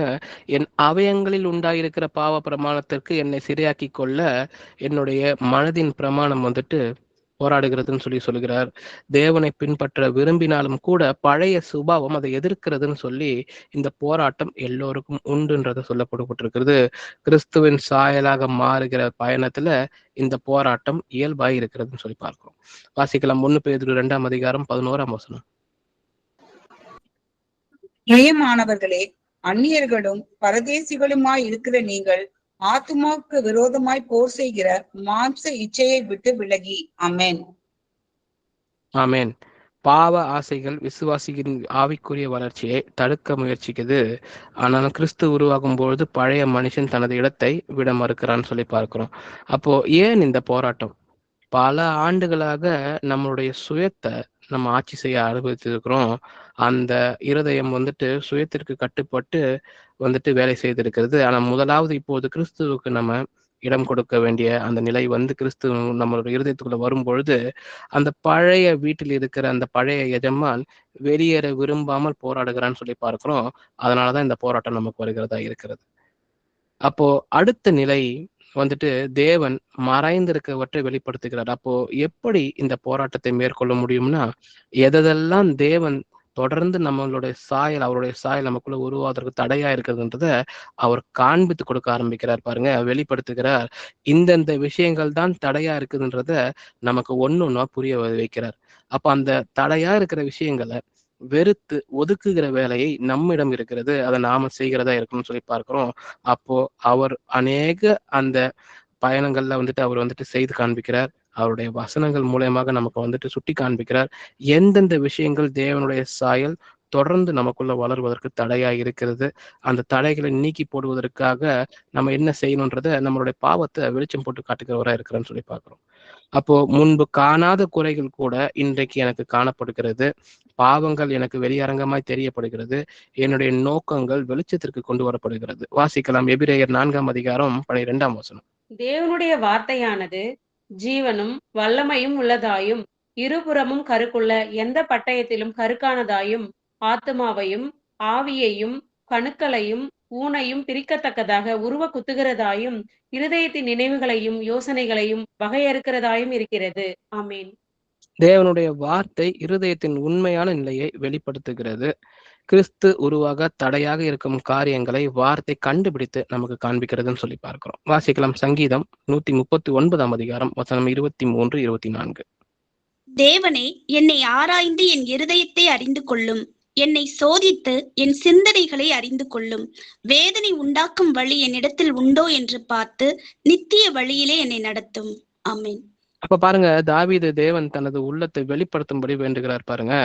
அப்போ இருதயத்துல என்னென்ன தடைகள் இருக்குன்றது நமக்கு ஆவியானவர் காண்பித்து கொடுக்க வேண்டும். அந்த தடைகளை நீக்கி போடுவதற்கான அந்த வாஞ்சை நமக்குள்ள இருக்கணும்னு சொல்லி அதற்காகவே இந்த விஷயங்கள் வெளிப்படுத்தப்படுகிறதா இருக்கு. போராட்டம் உண்டுன்றதை நாம புரிந்து கொண்டுதான் அடுத்த ஸ்டேஜுக்கு வந்திருக்கிறோம். இந்த போராட்டத்திற்கு வந்துட்டு மெயினா இருக்கிற விஷயம் எதெல்லாம் கிறிஸ்துவின் சாயல் வளர்வதற்கு, எனக்குள் உருவாகுவதற்கு தடையா இருக்கிற விஷயங்கள்ன்றத வெளிப்படுகிற அந்த ஸ்டேஜ்ல நம்ம இருக்கிறோம். மாற்றம் வர வேண்டுமா என்றால் மறைந்தவை முதலில் வெளிப்பட வேண்டுமா இருக்கணும். மறைந்து இருக்கிற பாவங்கள் கூட நம் கண்களுக்கு முன்பாக வெளிப்பட ஆரம்பிக்கிறதுன்னு சொல்லி பார்க்கிறோம். வாசிக்கலாம் யோவான் 16ஆம் அதிகாரம் 8ஆம் வசனம். அவர் வந்து பாவத்தை குறித்தும் நீதியை குறித்தும் நியாய தீர்ப்பை குறித்தும் உலகத்தை கண்டித்து உணர்த்துவார். ஆமென். பரிசுத்த ஆவியானவர் பாவத்தை உணர்த்தி திருத்துகிறவரா இருக்கிறான்னு சொல்லி பார்க்கிறோம். கிறிஸ்துவின் சாயலை தடுக்கின்றவற்றை ஆவியானவர் வெளிக்கொண்டு நம்ம கிட்ட காண்பிக்கிறார். அப்போ ஆசீர்வதிக்கும் உபத்திரவமா இது இருக்கிறது பாருங்க. உபத்திரவமா இருந்தாலும் கூட என் பாவங்கள் வெளிப்படையாக எனக்கு காண்பிக்கப்படும் பொழுது அந்த பாவத்திலிருந்து விடுதலை பெறுவதற்காகவே அது வந்துட்டு எனக்கு காண்பிக்கப்படுகிறது. அது இறுதியில் ஆசீர்வாதமாகவே முடிகிறதுன்றதை நம்ம புரிந்து கொள்ளணும். முன்பு சாதாரணமாக தோன்றின காரியங்கள் கூட இப்பொழுது தவறாக தோன்றுகிறது. அது வந்துட்டு ஒரு பின்னடைவு இல்லை பாருங்க. இதுதான் ஆவிக்குரிய வளர்ச்சின்றதை நம்ம புரிந்து கொள்ளணும். வாசிக்கலாம் லூக்கா 9ஆம் அதிகாரம் 23ஆம் வசனம். பின்பு அவர் எல்லாரையும் நோக்கி, ஒருவன் என் பின்னே வர விரும்பினால் அவன் தன்னைத்தான் வெறுத்து தன் சிலுவையை அனுதினமும் எடுத்துக்கொண்டு என்னை பின்பற்ற கடவன். ஆமேன். ஆமென். இது அடுத்த நிலை ஸ்டேஜ் 8 இருக்கு பாருங்க. சிலுவையை தினமும் நம்ம செயல்பட தொடங்குகிறதா இருக்குது. Cross begins it's daily work. அப்போ நம்ம அந்த சிலுவையை தினமும் சுமந்து செல்கிற பிள்ளைகளாக இருக்கணும்னு தேவன் விரும்புகிறார். ரட்சிப்பு ஒரு கணத்தில் நடக்கிறது. ஆனால் சுயத்தை மறுக்கிற மாற்றம் தினமும் நடக்க வேண்டியதா இருக்குன்னு சொல்லி பார்க்கிறோம். ஒவ்வொரு நாளும் என் சுயத்துக்கு எதிரான போராட்டத்துல நான் வெற்றி காணணும். அந்த சிலுவையை நான் தினமும் சுமந்து கொள்ள வேண்டியதா இருக்கிறதுன்னு சொல்லி பார்க்கிறோம். அப்ப கிறிஸ்துவை பின்பற்றுவதுன்றது தினசரி என்னுடைய சுயத்தை மறுத்து என்னுடைய வாழ்க்கையில தேவனுக்கு ஏற்ற காரியங்களை நான் கொண்டு வருவதுதான் அதற்கான அந்த சிலுவையா இருக்குன்னு சொல்லி பார்க்கிறோம். கிறிஸ்து உருவாக தினமும் சுயம் வந்துட்டு ஒவ்வொரு நாளும் குறைய வேண்டும் சொல்லி தேவன் எதிர்பார்க்கிறவராக இருக்கிறார். வாசிக்கலாம் ரோமர் 6ஆம் அதிகாரம் 6ஆம் வசனம். நாம் இனி பாவத்துக்கு ஊழியம் செய்யாதபடிக்கு பாவ சரீரம் ஒளிந்து போகும் பொருட்டாக நம்முடைய பழைய மனுஷன் அவரோடே கூட சிலுவையில் அறையப்பட்டதென்று அறிந்திருக்கிறோம். ஆமென். ஆமென். வர வழியில தேவன் சில உண்மைகளை நமக்கு தெரியப்படுத்துகிறார். அப்போ நான் வந்துட்டு தினமும் போராட வேண்டியதா இருக்குது. ஆனாலும் கூட நம்மளுடைய பழைய மனுஷன் அவரோட கூட சிலுவையில் அறையப்பட்டிருக்கிறான்ற அந்த உண்மையை நமக்கு சொல்லிக் கொடுக்கிறாரு. அவன் இறந்தவன் தான்றத நம்ம மீண்டுமாய் நம்ம வந்துட்டு வலுவாக அந்த நினைவை நம்ம கொண்டு வேண்டும் சொல்லி பார்க்கிறோம். பழைய பாவ சுபாவத்தின் ஆட்சி உடைக்கப்பட்டாகிவிட்டது. நான் அடிமை இல்லைன்றத நம்ம முதலாவது புரிந்து கொள்ள வேண்டும். இந்த புரிதலோட தான் ஒவ்வொரு நாளும் அவருடைய சிலுவையை சுமந்து கொண்டு நம்ம செல்லணும்னு சொல்லி நம்ம வந்துட்டு ஆசைப்படுறோம். கிறிஸ்துவின் வாழ்க்கை வளர, வாழ்க்கையில் நம்ம ஒவ்வொரு நாளும் பழைய மனிதன் சிலுவையில் அறையப்பட்டாகவே வேண்டும். அவன் அறையப்பட்டான் என்று நாம் அறிந்திருக்கிறோம் சொல்லி இந்த வசனம் நமக்கு சொல்லிக் கொடுக்குது. வாசிக்கலாம் கலாத்தியர் 5ஆம் அதிகாரம் 24ஆம் வசனம். கிறிஸ்துவினுடையவர்கள் தங்கள் மாம்சத்தையும் அதன் ஆசை இச்சைகளையும் சிலுவையில் அறைந்திருக்கிறார்கள். ஆமென். மாம்ச ஆசைகளுக்கு இடமளிக்காமல் வாழ வேண்டும்ன்றது அழைப்பு நமக்கு விடுக்கப்பட்டிருக்கிறது. ஏன்னா கிறிஸ்துவை உடையவர்கள் மாம்சத்தையும் அதன் ஆசை இச்சைகளையும் சிலுவையில் அறைந்திருக்கிறார்கள். இது ஞானஸ்தானத்தின் பொழுதே அதோட அந்த மரணம் அடைந்த அந்த மனிதனுடைய பழைய மனிதனோட அதுவும் சேர்ந்து மரணம் அடைந்திருக்கிறது. பலர் கிறிஸ்துவை இரட்சகராக இருக்க விரும்புகிறாங்க. ஆனால் சுயத்தை மறிக்க செய்யும் ஆண்டவராக அவரை ஏற்க விரும்பாமல் இருக்கிறாங்கன்றதுதான் உண்மை நிலைமையா இருக்கு பாருங்க. சிலுவை இல்லாமல் உயிர்த்தெழுதல் இல்ல. சுயம் குறையும் போது மட்டும்தான் கிறிஸ்து அதிகமாக நம்மில் இருந்து வெளிப்பட முடியும். அப்போ அடுத்த கட்டம் வந்துட்டு 9வது கட்டத்துல தேவன் சோதனைகளை கொண்டு ஒரு உருக்குலையை போல நம்ம வந்துட்டு பயன்படுத்துகிறார் சோதனைகளையும் சொல்லி பார்க்கிறோம். God uses trials as a furnace. அப்ப அதுல இருந்து புலமிடப்பட்டவர்களா நம்ம ஒவ்வொருவரும் வெளிவரணும்ன்றதுதான் தேவனுடைய விருப்பமா இருக்கு. தேவன் சோதனைகளை தண்டனையாக அல்ல, சுத்திகரிப்பதற்காகவே பயன்படுத்துகிறார்ன்றத நம்ம புரிந்து கொள்ளணும். வாசிக்கலாம் யோபு 23ஆம் அதிகாரம் 10ஆம் வசனம். ஆனாலும் நான் போகும் வழியை அவர் அறிவார். அவர் என்னை சோதித்த பின் நான் பொன்னாக விளங்குவேன். ஆமென். பாருங்க, யோபு இந்த இடத்துல சொல்றாரு, சோதனைன்றது உண்மையான விசுவாசத்தை வெளிப்படுத்துகிறது. நான் பொன்னாக விளங்குவேன்றதை அவர் புரிந்து வைத்திருக்கிறார் போல நாமும் கூட சோதனை நம்மை வந்துட்டு புடமிடுகிறதா இருக்குது. நம்மளுடைய விசுவாசத்தை உடைய நிலை என்னன்றது அது வெளிப்படுத்துகிறதா இருக்குன்றதை நம்ம புரிந்து கொள்ளணும். கிறிஸ்துவின் சாயல் சோதனைகளில தான் எவ்வளவு தூரம் வளர்ந்திருக்குன்றதே தெளிவாக தெரியும். வாசிக்கலாம் 1 பேதுரு 1ஆம் அதிகாரம் 7ஆம் வசனம். அழிந்து போகிற பொன் அக்கினியினாலே சோதிக்கப்படும். அதை பார்க்கிலும் அதிக விலையேற பெற்றதா இருக்கிற உங்கள் விசுவாசம் சோதிக்கப்பட்டு இயேசு கிறிஸ்து வெளிப்படும் போது உங்களுக்கு புகழ்ச்சியும் கனமும் மகிமையும் உண்டாக காணப்படும். ஆமென்.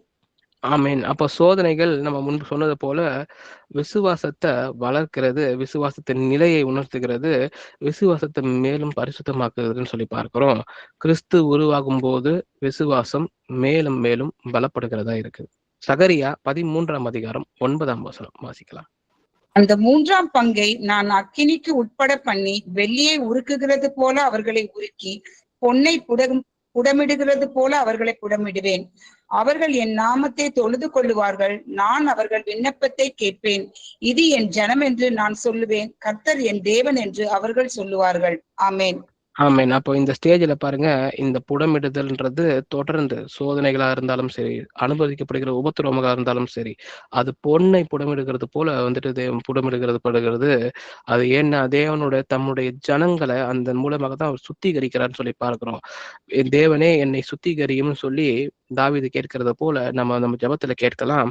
ஆனா சுத்திகரிக்கப்படுற முறைன்றது தேவன் சோதனைகளை வந்துட்டு அனுமதிக்கிற நேரத்துல அந்த சோதனைகள் மூலமாக தான் நம்ம வந்துட்டு உள்ள இருக்கிற அந்த பொன்னாக இருக்கிற அந்த விசுவாசத்தை வெளிக்கொண்டு வருகிறான்னு சொல்லி பார்க்கிறோம்.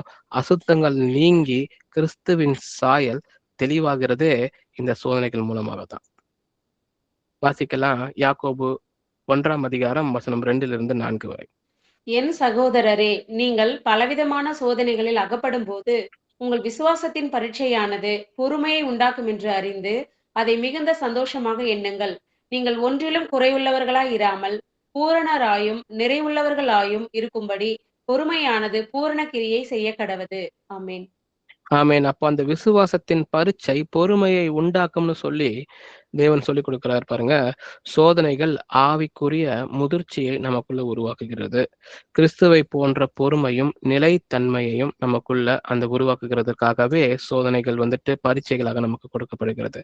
அப்ப இந்த பொன்னின் ரகசியம் என்னன்னா, பொன் வந்துட்டு உருக்குலையும் பொழுது அது பொன்னாக மாறுவதில்லை பாருங்க. அது ஏற்கனவே பொன்னாக இருக்கிறது தான் அதுல இருக்கிற அந்த அழுக்கு நீங்குகிறதுன்னு சொல்லி நம்ம பார்க்கிறோம். அதே போல நாம மனிதர்கள் சோதனைகளுக்கு வந்துட்டு சில நேரங்கள்ல உட்படுத்தப்பட்டாலும் கூட அது புதிதாக ஒரு கிறிஸ்துவை உருவாக்குவதில்ல. நமக்குள்ள தேவன் உருவாக்கி கொண்டிருக்கிறார் இல்லையா, அதை வந்துட்டு அது வெளிப்படுத்துகிறதா இருக்குது. ஏற்கனவே உள்ள கிறிஸ்துவை வெளிப்படுத்துகிறதற்கான இந்த நேரங்கள்ல தான் இந்த சோதனை வழிவகுக்கிறதுன்னு சொல்லி நம்ம பார்க்கிறோம். அப்போ அடுத்த கட்டம் தேவன் சார்ந்திருக்கிற நம்ம கற்றுக்கொள்கிறோம். அப்போ நமக்கு தெரிகிறது, நம்ம வந்துட்டு புடமிடப்படும் போது, சோதனைக்குள்ளாக்கப்படும் பொழுது, போராட்டங்களுக்குள்ள நம்ம இருக்கும் பொழுது, இது நம்ம தனியா செய்ய முடியாது. தேவனை சார்ந்து வாழ்கிற வாழ்க்கைக்கான அந்த கட்டத்திற்கு நம்ம போகிறோம். எதை எடுத்தாலும் நான் தேவனை சார்ந்தே செய்வேன். எது எல்லாத்திற்கும் அவர் இருந்தால் மாத்திரமே என்னால் செய்ய முடியும். நான் கனி கொடுக்கணுமா, தேவனுள் நான் சார்ந்து இருந்தால் மாத்திரமே என்னால் கனி கொடுக்க முடியும். தனியா என்னால் முடியாதுன்ற அந்த முக்கியமான அந்த டிபெண்டன்சிய நம்ம புரிந்து கொள்கிறோம் பாருங்க. God teaches dependence. கிறிஸ்துவ வாழ்க்கை நம்மால் வந்துட்டு தேவன் எதிர்பார்க்கிற அந்த வாழ்க்கையை நம்மால் தனியாக நடக்க முடியாது. தேவன் கூட சேர்ந்து, தேவன் கற்றுக் கொடுக்க அவரோடு சேர்ந்து அவரோட உதவியோடு தான் நம்மளால நடக்க முடியும்னு சொல்லி தான் நம்ம வாசிக்க முடியும். வாசிக்கலாம். யோவான் 15ஆம் அதிகாரம் 5ஆம் வசனம். நானே திராட்சை செடி, நீங்கள் கொடிகள். ஒருவன் என்னிலும் நான் அவனிலும் நிலைத்திருந்தால் அவன் மிகுந்த கனிகளை கொடுப்பான். என்னை அல்லாமல் உங்களால் ஒன்றும் செய்யக்கூடாது. ஆமென். ஆமென். ஆவிக்குரிய பலன் கிறிஸ்துவோடு இணைந்திருப்பதே அப்படின்றத நம்ம புரிந்து கொள்ளணும். அப்போதுதான் நம்ம பலன் கொடுக்கிற பிள்ளைகளாக இருக்க முடியும். கிறிஸ்து உருவாக மனித வல்லமை பத்தாது, கிறிஸ்துவின் வல்லமை நமக்கு தேவைப்படுகிறதா இருக்குது. வாசிக்கலாம். 2 கொரிந்தியர் 12ஆம் அதிகாரம் 9ஆம் வசனம். அதற்கு அவர், என் கிருபை உனக்கு போதும், பலவீனத்திலே என் பலன் பூரணமாய் விளங்கும் என்றார். ஆகையால் கிறிஸ்துவின் வல்லமை என்மேல் தங்கும்படி என் பலவீனங்களை குறித்து நான் மிகவும் சந்தோஷமாய் மேன்மை பாராட்டுவேன். ஆமென். ஆமென். பலவீனத்தில் தேவனுடைய வல்லமை வெளிப்படுகிறதா இருக்கு. நாம பலவீனர்கள் நம்ம நினைக்கலாம். ஆனா தேவன் சொல்லுகிறார், என்னுடைய பலன் பூரணமாய் விளங்கக்கூடியதா இருக்குது. நீ கிறிஸ்துவின் வல்லமை வந்துட்டு உண்மையில் தங்குகிறதா இருக்குன்னு சொல்லி அவர் சொல்லுகிறார் பாருங்க. சுய நம்பிக்கை குறையும் பொழுதுதான் கிறிஸ்துவின் வல்லமை வெளிப்படுகிறதா இருக்குது. ஏன்னா நாம எப்பப்பெல்லாம் பயப்படுறோமோ அப்பெல்லாம் நம்மளுடைய சுய நம்பிக்கையின் மீது நம்ம வைத்திருக்கிற நம்பிக்கையினாலதான் நமக்கு பயம் வருகிறது. அப்போ தேவன் வந்துட்டு தன்னுடைய வல்லமை இருக்குதுன்றத நமக்கு குறிப்பாக எடுத்துக்கொள்கிறான்னு சொல்லி பார்க்கிறோம். வாசிக்கலாம். நீதிமொழிகள் 3ஆம் அதிகாரம் வசனம் 5. உன் சுய புத்தியின் மேல் சாயாமல் உன் முழு இருதயத்தோடும் கர்த்தரில் நம்பிக்கையாய் இருந்து.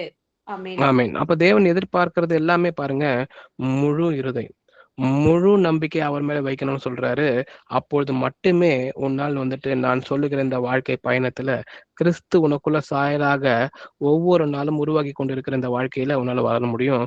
சுய புரிதலை விட தேவனை நம்ப, தேவனை சார்ந்து இருக்க கற்றுக்கொள்வதற்காக நம்ம இருக்கிறோம்.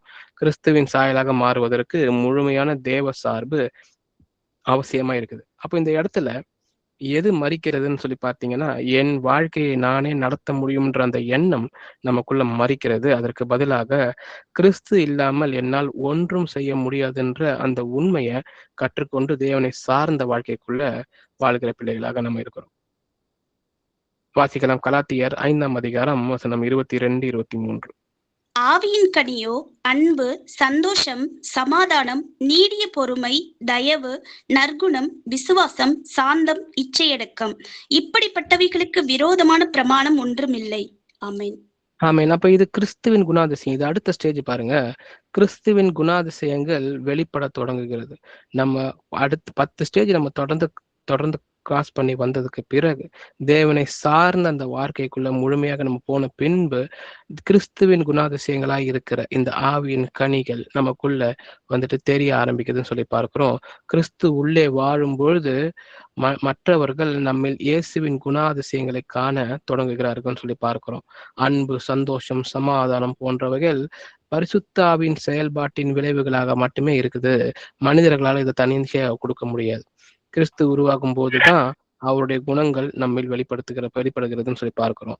அப்போ இதை நான் சுயமாக கொடுக்க நான் முயன்றேன்னா அதுல நான் தோல்வி உருகிறவனா இருக்கிறேன். கிறிஸ்துவின் சாயல் எனக்குள்ள உருவாவதற்கு நான் அனுமதித்தாலுமே அன்றி இதை என்னால இந்த கனிகளை கொடுக்க ஒரு காலம் முடியாது. வாசிக்கலாம் கொலோசியர் 3 வசனம் 12-14 வரை. ஆகையால் நீங்கள் தேவனால் தெரிந்து கொள்ளப்பட்ட பரிசுத்தரும் பிரியருமாய் உருக்கமான இரக்கத்தையும் தயவையும் மனத்தாழ்மையையும் சாந்தத்தையும் நீடிய பொறுமையையும் தரித்து கொண்டு ஒருவரை ஒருவர் தாங்கி ஒருவர் பேரில் ஒருவருக்கு குறைபாடு உண்டானால் கிறிஸ்து உங்களுக்கு மன்னித்தது போல ஒருவருக்கொருவர் மன்னியுங்கள். இவை எல்லாவற்றின் மேலும் பூரண சற்குணத்தின் கட்டாகிய அன்பை தரித்து கொள்ளுங்கள். ஆமென். ஆமென். இது எல்லாமே தேவனுடைய அவருடைய செயல்களாக இருக்கிறது, அவருடைய தன்மைகளாக இருக்குது. இதையெல்லாம் நமக்கு கொடுக்கணும்னு சொல்லப்பட்டிருக்கு பாருங்க. கிறிஸ்துவை போன்ற குணங்களை அணிந்து கொள்ளும்படி தேவன் நம்மளை அழைக்கிறார். இது அவருடைய சாயல் நமக்குள்ள உருவான பின்பே இதை செய்ய முடியும். கிறிஸ்துவின் சாயல் உள்ளத்தில் மட்டுமல்ல, நம்மளுடைய நடத்தையிலும் கொஞ்சம் கொஞ்சமாக வெளிப்படுகிற நிலை இந்த நிலைதான் சொல்லி நம்ம பார்க்கிறோம். அப்போ பிலிப்பியர் 2 வசனம் வாசிக்கலாம். கிறிஸ்து இயேசுவில் இருந்த சிந்தையே உங்களிலும் இருக்க கடவது. ஆமென். ஆமென். அப்ப இந்த வசனத்தை நம்ம தனியா படிக்கும் பொழுது எப்படி எனக்குள் கிறிஸ்து இயேசுவில் இருக்கிற சிந்தையே இருக்க முடியும்? நான் எனக்கு இருக்கிற சிந்தனையோட மட்டுமே வாழக்கூடிய மனிதனா இருக்கிறேன்னு நமக்கு தோன்றலாம் பாருங்க, இதை தனியா படிக்கும் பொழுது. ஆனா இன்னைக்கு நம்ம பார்த்து கொண்டிருக்கிற இந்த எல்லா நிலைகளையும் தாண்டி வரும்பொழுது கிறிஸ்து எனக்குள்ள தன்னுடைய சாயலை உண்டு பண்ணியிருக்கிறார். அதற்காக நான் அனுமதியை நான் கொடுத்திருக்கிறேன். இந்த பயணத்தில் அவரோடு சேர்ந்து நான் பயணப்பட்டிருக்கேன் பொழுது, எனக்குள்ள தேவன் உண்டாகி இருக்கிறார் பொழுது, அப்போது என்னுடைய சிந்தனையில கிறிஸ்துவின் சிந்தை இருக்க முடியும் பாருங்க. அதைத்தான் இந்த வசனம் நமக்கு சொல்லிக் கொடுக்குது. கிறிஸ்துவின் மனப்பான்மை ஒரு சீஷனுக்கு சிந்தனையாக மாற வாய்ப்பு இந்த பிரயாணத்தில் மட்டுமே உள்ளது. கிறிஸ்து உருவாகுதல் என்பது கிறிஸ்துவை போல சிந்திக்கிறதும் அவரை போல செயல்படுறதுக்கும் நம்ம கற்றுக்கொள்வதா இருக்குதுன்னு சொல்லி பார்க்கிறோம். அப்ப இதுல முக்கியமா கவனிக்கப்படுறது பாருங்க, கனி செயற்கையாக நமக்குள்ள உருவாகிறது இல்ல, அது மரத்துல நிலைத்திருக்கிற தோட்ட இயற்கையாக உருவாகிற விஷயத்தை போல இருக்குது. அதே போல கிறிஸ்துவின் சிந்தையே உங்களில் இருக்க கடவுதுன்னு நமக்கு வசனம் சொல்லிக் கொடுக்குதுன்னா, நம் கிறிஸ்து நமக்குள் நிலைத்து இருக்கும் பொழுது மட்டும்தான், நாம் அவர்கள் நிலைத்திருக்கும் பொழுது மட்டும்தான் கிறிஸ்துவின் குணாதிசயங்கள் நமக்குள்ள இயல்பாக வெளிப்பட முடியும். வாசிக்கலாம் யோவான் 13 வசனம். நீங்கள் ஒருவரில் ஒருவர் அன்புள்ளவர்களாய் இருந்தால் அதனால் நீங்கள் என்னுடைய சீஷர்கள் என்று எல்லாரும் அறிந்து கொள்வார்கள் என்றார். ஆமென். ஆமென். இது அடுத்த கட்டம் பாருங்க. நம்ம தேவனுடைய குணாதிசயங்களை வெளிப்படுத்துகிற பிள்ளைகள் ஆயிட்டோம்னா, முதலாவது நமக்கு பிரதானமா இருக்கிறது அன்பா இருக்கிறது. அன்புதான் நம்மளை அவருடைய சீஷர் என்று அடையாளம் காண்பிக்கிறதா இருக்குன்னு சொல்லி பார்க்கிறோம். வாசிக்கலாம் 1 கொரிந்தியர் 13 வசனம். நான் மனுஷர் பாஷைகளையும் தூதர் பாஷைகளையும் பேசினாலும் அன்பு எனக்கு இராவிட்டால் சத்தமிடுகிற வெண்கலம் போலவும் ஓசையிடுகிற கைத்தாளம் போலவும் இருப்பேன். ஆமென். ஆமென். அப்ப இந்த 1 கொரிந்தியர் 13 தொடர்ந்து நீங்க வாசித்து வந்தீங்கன்னா, அன்பு எதை குறிக்கிறது, அன்பு எப்படிப்பட்டதா இருக்கிறது, தேவனுடைய அன்பை பற்றின விளக்கம் நமக்கு தொடர்ந்து இந்த வசனங்கள்ல கொடுக்கப்பட்டிருக்கு. இந்த வசனங்கள் தேவனுடைய அன்பின் குணாதிசயங்களை விவரிக்கிறதா இருக்கு பாருங்க. மனிதன் பேசுகிற அன்பை போல இல்ல, தேவனுடைய அன்பு எப்படிப்பட்டதா இருக்குன்றத சொல்லிக் கொடுக்கறதா இருக்கு. கிறிஸ்துவின் வாழ்க்கை அன்பில நிறைந்ததா இருக்குது. ஆகவே கிறிஸ்து உருவாகும் போதே அன்போடு நமக்குள்ள வளர்கிறான்னு சொல்லி நம்ம பார்க்கிறோம். 1 யோவான் 4 வசனம். தேவனை ஒருவரும் ஒருபோதும் கண்டதில்லை. நாம் ஒருவரிடத்தில் ஒருவர் அன்பு கூர்ந்தால் தேவன் நமக்குள் நிலைத்திருக்கிறார், அவருடைய அன்பும் நமக்குள் பூரணப்படும். ஆமென்.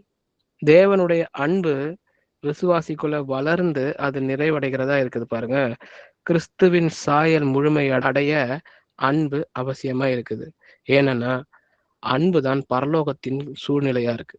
அதுதான் பரலோகத்திற்கான தேவையா இருக்குது பாருங்க.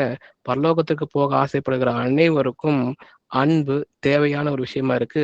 அன்பு இல்லாதவர்கள் கிறிஸ்துவை போல தம்மை ஆக்கிக் கொள்வதற்கு சாத்தியம் இல்லாம போய்கிறதுன்னு பார்க்கிறோம்.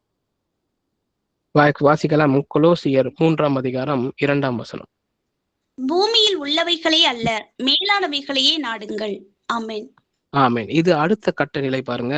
அன்போட புரிந்து கொண்டு தேவனுடைய அன்பால நம்ம வந்துட்டு ஒவ்வொரு வழிநடத்தப்பட்டு நாமளும் அன்பை வந்துட்டு ஒருவருக்கு ஒருவர் காண்பிக்கிற பிள்ளைகளாக இருந்து தேவனுடைய சீஷர்கள் என்ற அந்த பெயர் நம்ம பெற்றுக்கொண்ட பிறகு அடுத்த கட்டம் இந்த இந்த ஸ்டேஜ் உலகத்திலிருந்து பற்றின்மை, detachment from the present world. கிறிஸ்து உருவாகும் போது இருதயம் உலகத்திலிருந்து விலகி நித்தியத்தை நோக்கி செல்கிறதா இருக்கு. இனிமேல வருகிற பலனை நோக்கி என்னுடைய பயணம் ஆரம்பிக்கிறதுன்னு சொல்லி பார்க்கிறோம். அதனாலதான் வசனம் சொல்லி கொடுக்கிறது, பூமியில் உள்ளவைகள் அல்ல மேலானவைகளை நாடுங்கள். உங்கள் பொக்கிஷங்களை நீங்கள் வந்துட்டு இந்த பூலோகத்தில் சேர்த்து வைக்காதீர்கள், பரலோகத்தில் சேர்த்து வைங்கள் தேவன் கூப்பிடுறதுக்கான காரணம் அதுவே. ஏன்னா இந்த பூலோகத்தில் இருந்து அந்த பற்றின்மை உங்களுக்கு வந்துட்டு வருகிறதா இருக்குது. பூமிகளில் உள்ள அல்ல மேலானவைகளை நாடுங்கள் சொல்லி கொடுக்கிறார். அப்போ கிறிஸ்துவின் சாயல் அதிகரிக்கும் பொழுது உலக ஆசைகள் ஆட்டோமேட்டிக்கா குறைந்து விடுகிறதுன்னு சொல்லி பார்க்கிறோம். வாசிக்கலாம் பிலிப்பியர் 3:20. நம்முடைய குடியிருப்போ பரலோகத்தில் இருக்கிறது, அங்கே இருந்து கர்த்தராய் இருக்கிற இயேசு கிறிஸ்து என்னும் இரட்சகர் வர எதிர்பார்த்து கொண்டிருக்கிறோம். ஆமென்.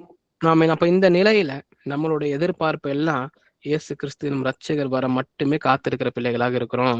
ஏன்னா நமக்கு நல்லா தெரியுது, என்னுடைய குடியிருப்பு, என்னுடைய சிட்டிசன்ஷிப் இந்த பூலோகத்தில் இல்ல பரலோகத்துலதான் இருக்குதுன்னு சொல்லி என்னுடைய நோக்கத்தை எல்லாத்தையும் நான் விண்ணகத்தை நோக்கி நான் உயர்த்துறேன் பாருங்க. ஒரு விசுவாசியின் உண்மையான குடியுரிமை பரலோகத்தில் தான் உள்ளதுன்ற அந்த உண்மையான நிலைக்கு நம்ம செல்கிறோம்.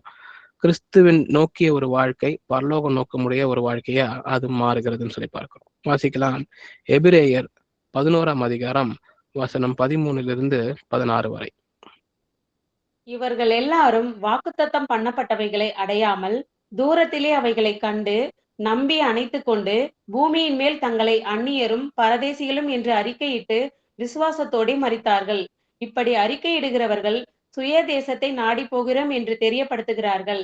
தாங்கள் விட்டு வந்த தேசத்தை நினைத்தார்கள், ஆனால் அதற்கு திரும்பி போவதற்கு அவர்களுக்கு சமயம் கிடைத்திருக்குமே. அதையல்ல, அதிலும் மேன்மையான பரம தேசத்தையே விரும்பினார்கள். ஆகையால் தேவன் அவர்களுடைய தேவன் எண்ணப்பட வெட்கப்படுகிறதில்லை, அவர்களுக்கு ஒரு நகரத்தை ஆயத்தம் பண்ணினாரே. ஆமேன். ஆமென். நமக்கு முன்பாக இருக்கிற விசுவாச வீரர்கள்னு குறிப்பிடப்பட்டிருக்கிறவங்க இந்த எபிரேயர் 11 என்ன செய்தாங்கன்றதான் இந்த 4 வசனங்கள்ல பார்க்கிறோம். விசுவாச வீரர்களா இருந்த அவங்க பூமியை விட நித்தியத்தை நாடினார்கள்னு சொல்லி பார்க்கிறோம். இந்த நிலையில தான் அவர்கள் எல்லாருமே வாழ்ந்திருக்கிறாங்க. அவங்க பூமிக்குரியவைகளை விட்டுட்டு முழுமையாக பரலோகத்துக்குரியவைகளை, அங்க இருக்கிற நகரத்தை அவர் ஆயத்தம் பண்ணிருக்கிறார். பரம தேசத்தை குறித்தே அவருடைய எண்ணம் இருந்திருக்கிறதுன்னு சொல்லி உதாரணங்கள் நமக்கு கொடுக்கப்பட்டிருக்கிறது. கிறிஸ்து உருவாகும் பொழுது பரலோக இயக்கம் அதிகரிக்கிறது, பூலோக இயக்கங்கள் மங்கி விடுகிறதுன்னு சொல்லி நம்ம அந்த உண்மையை புரிந்து கொள்கிறவர்களா இருக்கணும். வாசிக்கலாம் 1 யோவான் 2 வசனம் 15-17 வரை. உலகத்திலும் உலகத்தில் உள்ளவைகளிலும் அன்பு கூறாதிருங்கள். ஒருவன் உலகத்தில் அன்பு கூர்ந்தால் அவனிடத்தில் பிதாவின் அன்பில்லை. ஏனெனில் மாம்சத்தின் இச்சையும் கண்களின் இச்சையும் ஜீவனத்தின் பெருமையும் ஆகிய உலகத்தில் உள்ளவைகள் எல்லாம் பிதாவினால் உண்டானவைகள் அல்ல, அவைகள் உலகத்தினால் உண்டானவைகள். உலகமும் அதன் இச்சையும் ஒளிந்து போம், தேவனுடைய சித்தத்தின்படி செய்கிறவனோ என்றென்றைக்கும் நிலைத்திருப்பான். ஆமென். ஆமென். அப்போ உலக ஆசைகள் தேவ அன்புக்கு எதிராக இருக்குதுன்றத இந்த வசனங்கள் நமக்கு சொல்லிக் கொடுக்குது. கிறிஸ்துவின் சாயல் வளரும் பொழுது உலக பற்றுகள் குறைந்துருதுன்னு சொல்லி நம்ம பார்க்கிறோம். அப்போ விசுவாசி இனிமே வந்துட்டு கேட்க தேவையில்ல, உலகம் எனக்கு என்ன தரும், நான் என்ன உலகத்துக்கிட்ட நான் என்ன எதிர்பார்க்கலாம் அப்படின்ற கேள்விக்கு பதிலாக நான் கிறிஸ்துவுக்கு எவ்வளவு அருகில இருக்கிறேன், கிறிஸ்து வருகைக்கு நான் எவ்வளவு தயாராகி இருக்கிறேன் அப்படின்ற கேள்விகள் தான் நம்மளுடைய ஆசைகளாக நம்ம உள்ளத்துல மேலோங்கி இருக்குன்றத இந்த வசனங்கள் சொல்லிக் கொடுக்குது. தேவனுடைய சித்தத்தின்படி செய்கிறவனே என்றென்றைக்கும் நிலைத்திருக்கிறவனா இருக்கிறான். ஏன்னா உலகமும் அதன் ஆசைகளும் ஒழிந்து போகிற காலம் சமீபமா இருக்கிறது. வாசிக்கலாம் தீத்து 2 வசனம். நம்பி இருக்கிற ஆனந்த பாக்கியத்துக்கும் மகாதேவனும் நமது இரட்சகருமாகிய இயேசு கிறிஸ்துவனுடைய மகிமையின் பிரசன்னமாகுதலுக்கும் எதிர்பார்த்து கொண்டிருக்கும்படி நமக்கு போதிக்கிறது. அமேன். ஆமீன். இதுதான் நம்மளுடைய இறுதி நிலை பாருங்க. அவருடைய வருகைக்காக ஏங்கி நிற்கிற காலம், லாங்கிங் ஃபார் ஹிஸ் அப்பியரன்ஸ். அப்போ கிறிஸ்துவின் மணவாட்டி சபை மணவாளனை எதிர்பார்த்து வாழ்கிற இந்த வாழ்க்கைக்காக தான் நாம எல்லாரும் அழைக்கப்பட்டிருக்கிறோம். இந்த நிலைக்கு நாம வந்து சேர்ந்தே ஆகணும் பாருங்க. இதுதான் அவருக்காக காத்திருக்கிற காலமா இருக்கிறது. விசுவாசியின் நம்பிக்கை கிறிஸ்துவின் வருகையில தான் இருக்குது. கிறிஸ்து உருவாகும் பொழுது அவர் முழுமையா நமக்குள்ள உருவாகிட்டார்ன்றது இந்த எண்ணத்தை கொண்டுதான் அவரை காண நம்முடைய ஏக்கம் நாளுக்கு நாள் அதிகமாய் பெருகுகிறதுன்னு சொல்லி நம்ம பார்க்கிறோம். வாசிக்கலாம். வெளிப்படுத்தின விசேஷம் 22ஆம் அதிகாரம் 20ஆம் வசனம். இவைகளை சாட்சியாக அறிவிக்கிறவர் மெய்யாகவே நான் சீக்கிரமாய் வருகிறேன் என்கிறார். ஆமேன். கர்த்தராகிய இயேசுவே வாரும். ஆமேன். ஆமேன். இதுதான் சபையில ஒவ்வொருத்தரும் சொல்லக்கூடிய இறுதி ஜெபமாக இருக்க வேண்டும். பாருங்க, கிறிஸ்துவை நேசிப்பவர்கள் அவருடைய வருகையை நாளுக்கு நாள் விரும்புகிறவர்களா இருக்கிறாங்க. வாசிக்கலாம். 2 தீமோத்தேயு 4ஆம் அதிகாரம் 8ஆம் வசனம். இது முதல் நீதியின் கிரீடம் எனக்காக வைக்கப்பட்டிருக்கிறது. நீதி உள்ள நியாயாதிபதியாகிய கர்த்தர் அந்நாளிலே அதை எனக்கு தந்தருளுவார். எனக்கு மாத்திரமல்ல, அவர் பிரசன்னமாகுதலை விரும்பும் யாவருக்கும் அதை தந்தருளுவார். ஆமேன். ஆமேன். இதுதான் ஒரு அஷூரன்ஸ். பாருங்க, அவருடைய வருகைக்காக காத்திருக்கிறவர்களுக்கு அவர் பிரசன்னமாகுதலை விரும்பும் யாவருக்கும் அது தந்தருள்வார்னு சொல்லி ஒரு கேரண்டி கொடுக்கப்பட்டிருக்கு. அவருடைய வருகையை நேசிப்பவர்களுக்கு கண்டிப்பாக இந்த வெகுமதி உண்டு. கிறிஸ்துவின் சாயல் வளர்ந்து நிற்கும் பொழுது அவருடைய வருகைக்கான அன்பும் வளர்ந்து நிற்கிறதுன்னு சொல்லி நம்ம பார்க்கிறோம். வாசிக்கலாம். பிலிப்பியர் 3ஆம் அதிகாரம் 21ஆம் வசனம். அவர் எல்லாவற்றையும் தமக்கு கீழ்ப்படுத்தி கொள்ளத்தக்க தம்முடைய வல்லமையான செயலின்படியே நம்முடைய அற்பமான சரீரத்தை தம்முடைய மகிமையான சரீரத்துக்கு ஒப்பாக மறுரூபப்படுத்துவார். ஆமென். ஆமேன். அப்போ இந்த நிலைக்கு நம்ம எப்படி போக முடியும்? என்னுடைய வெளிப்புற சரீரம் மட்டும் மறுரூபமாக்கப்படுமா? என்னுக்குள்ள தேவனுடைய சாயல் வளர்ந்து, தேவனுடைய தன்மைகள் வளர்ந்து, தேவனுக்கு ஒற்ற சிந்தை எனக்குள்ள இருந்து, நான் தேவனுக்கு ஏற்ற விஷயங்களை செய்து கனிகளை அவருடைய உதவியால கொடுக்க முடிகிற பிள்ளைகளாக, அன்பில வளர்ந்து நிற்கிற பிள்ளையாக, இந்த சுயத்தை நான் ஜெயித்து உலகத்தின் ஆசைகளை துறந்து தேவன் வருகைக்காக காத்திருக்கிற பிள்ளையாக இருக்கும் பொழுதுதான் அந்த முழுமையான உள்ள என்னுடைய இருதயம் தேவனுடைய சாயலுக்கு ஒற்றாக மாறி இருக்கிறது.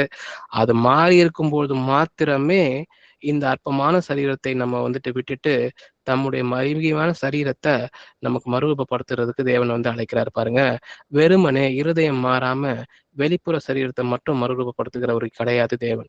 கிறிஸ்துவின் வருகை நமது மாற்றத்தின் நிறைவேற்றமா இருக்கிறது. உள்ளிருந்து நம்ம மாறிக்கொண்டிருக்கிறோம். வெளிப்படையான மறுரூபமும் அவர் ஏற்படுத்துகிறவராக இருக்கிறார். கிறிஸ்து உருவாகும் இந்த பயணத்துல அவருடைய வருகையின் உச்சம் நம்ம முழுமையாக மறுரூபம் ஆவதுன்னு சொல்லி பார்க்கிறோம். அப்ப வாசிக்கலாம். 1 யோவான் 3ஆம் அதிகாரம் 2ஆம் வசனம். பிரியமானவர்களே, இப்பொழுது தேவனுடைய பிள்ளைகளாய் இருக்கிறோம். இனி எவ்விதமாய் இருப்போம் என்று இன்னும் வெளிப்படவில்லை.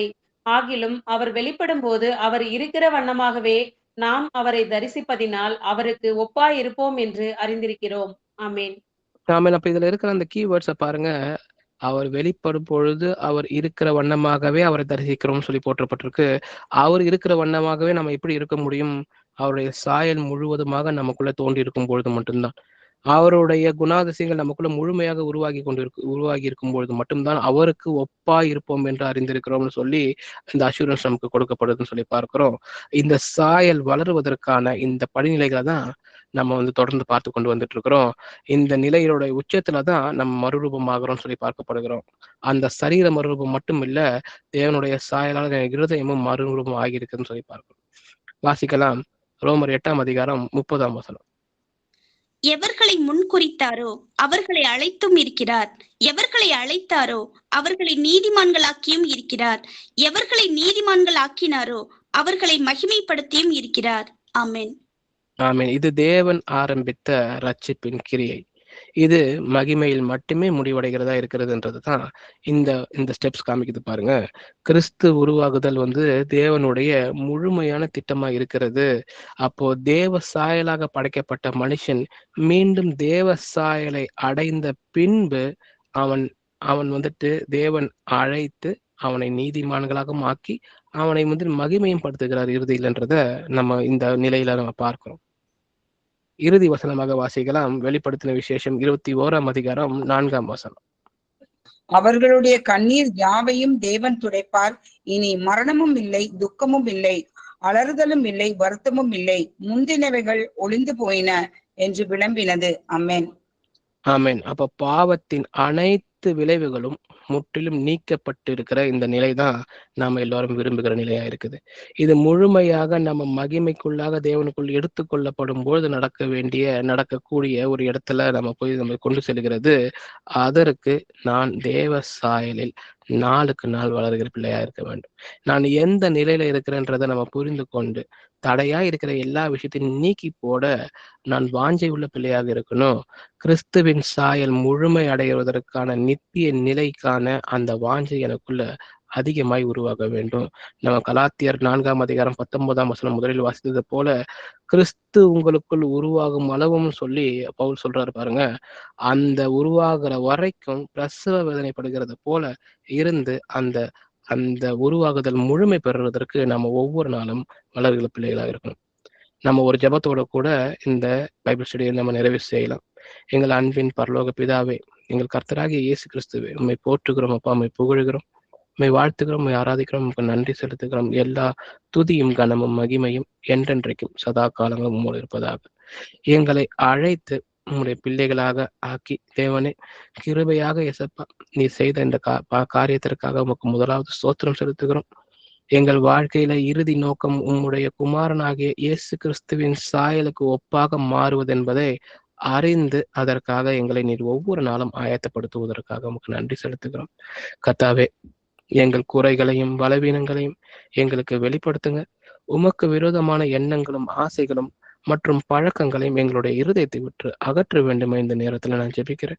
தினம்தோறும் எங்கள் சிலுவையை எடுத்துக்கொண்டு உம்மை பின்பற்றுகிற அந்த மகா கிருபையை எங்களுக்கு தாரும் தேவனே. சோதனைகள் மற்றும் உபத்திரவங்கள் வழியாக எங்களை நீங்க சுத்திகரிக்கிறீங்கன்றதை நாங்கள் புரிந்து கொண்டிருக்கிறோம். பொன்னை போல பிரகாசிக்க செய்கிறதற்காக எங்களை நீர் புடமிடுவதற்காக எங்களே நாங்கள் அர்ப்பணிக்கிறோம் இயேசுப்பா. எங்கள் சொந்த பலத்தின் மேல் நம்பிக்கை வைக்காமல் தேவனே உங்களுடைய கிருபையின் மேல் முழுமையாக சார்ந்திருக்க ஒவ்வொரு நாளும் எங்களுக்கு கற்றுக்கொடுங்க.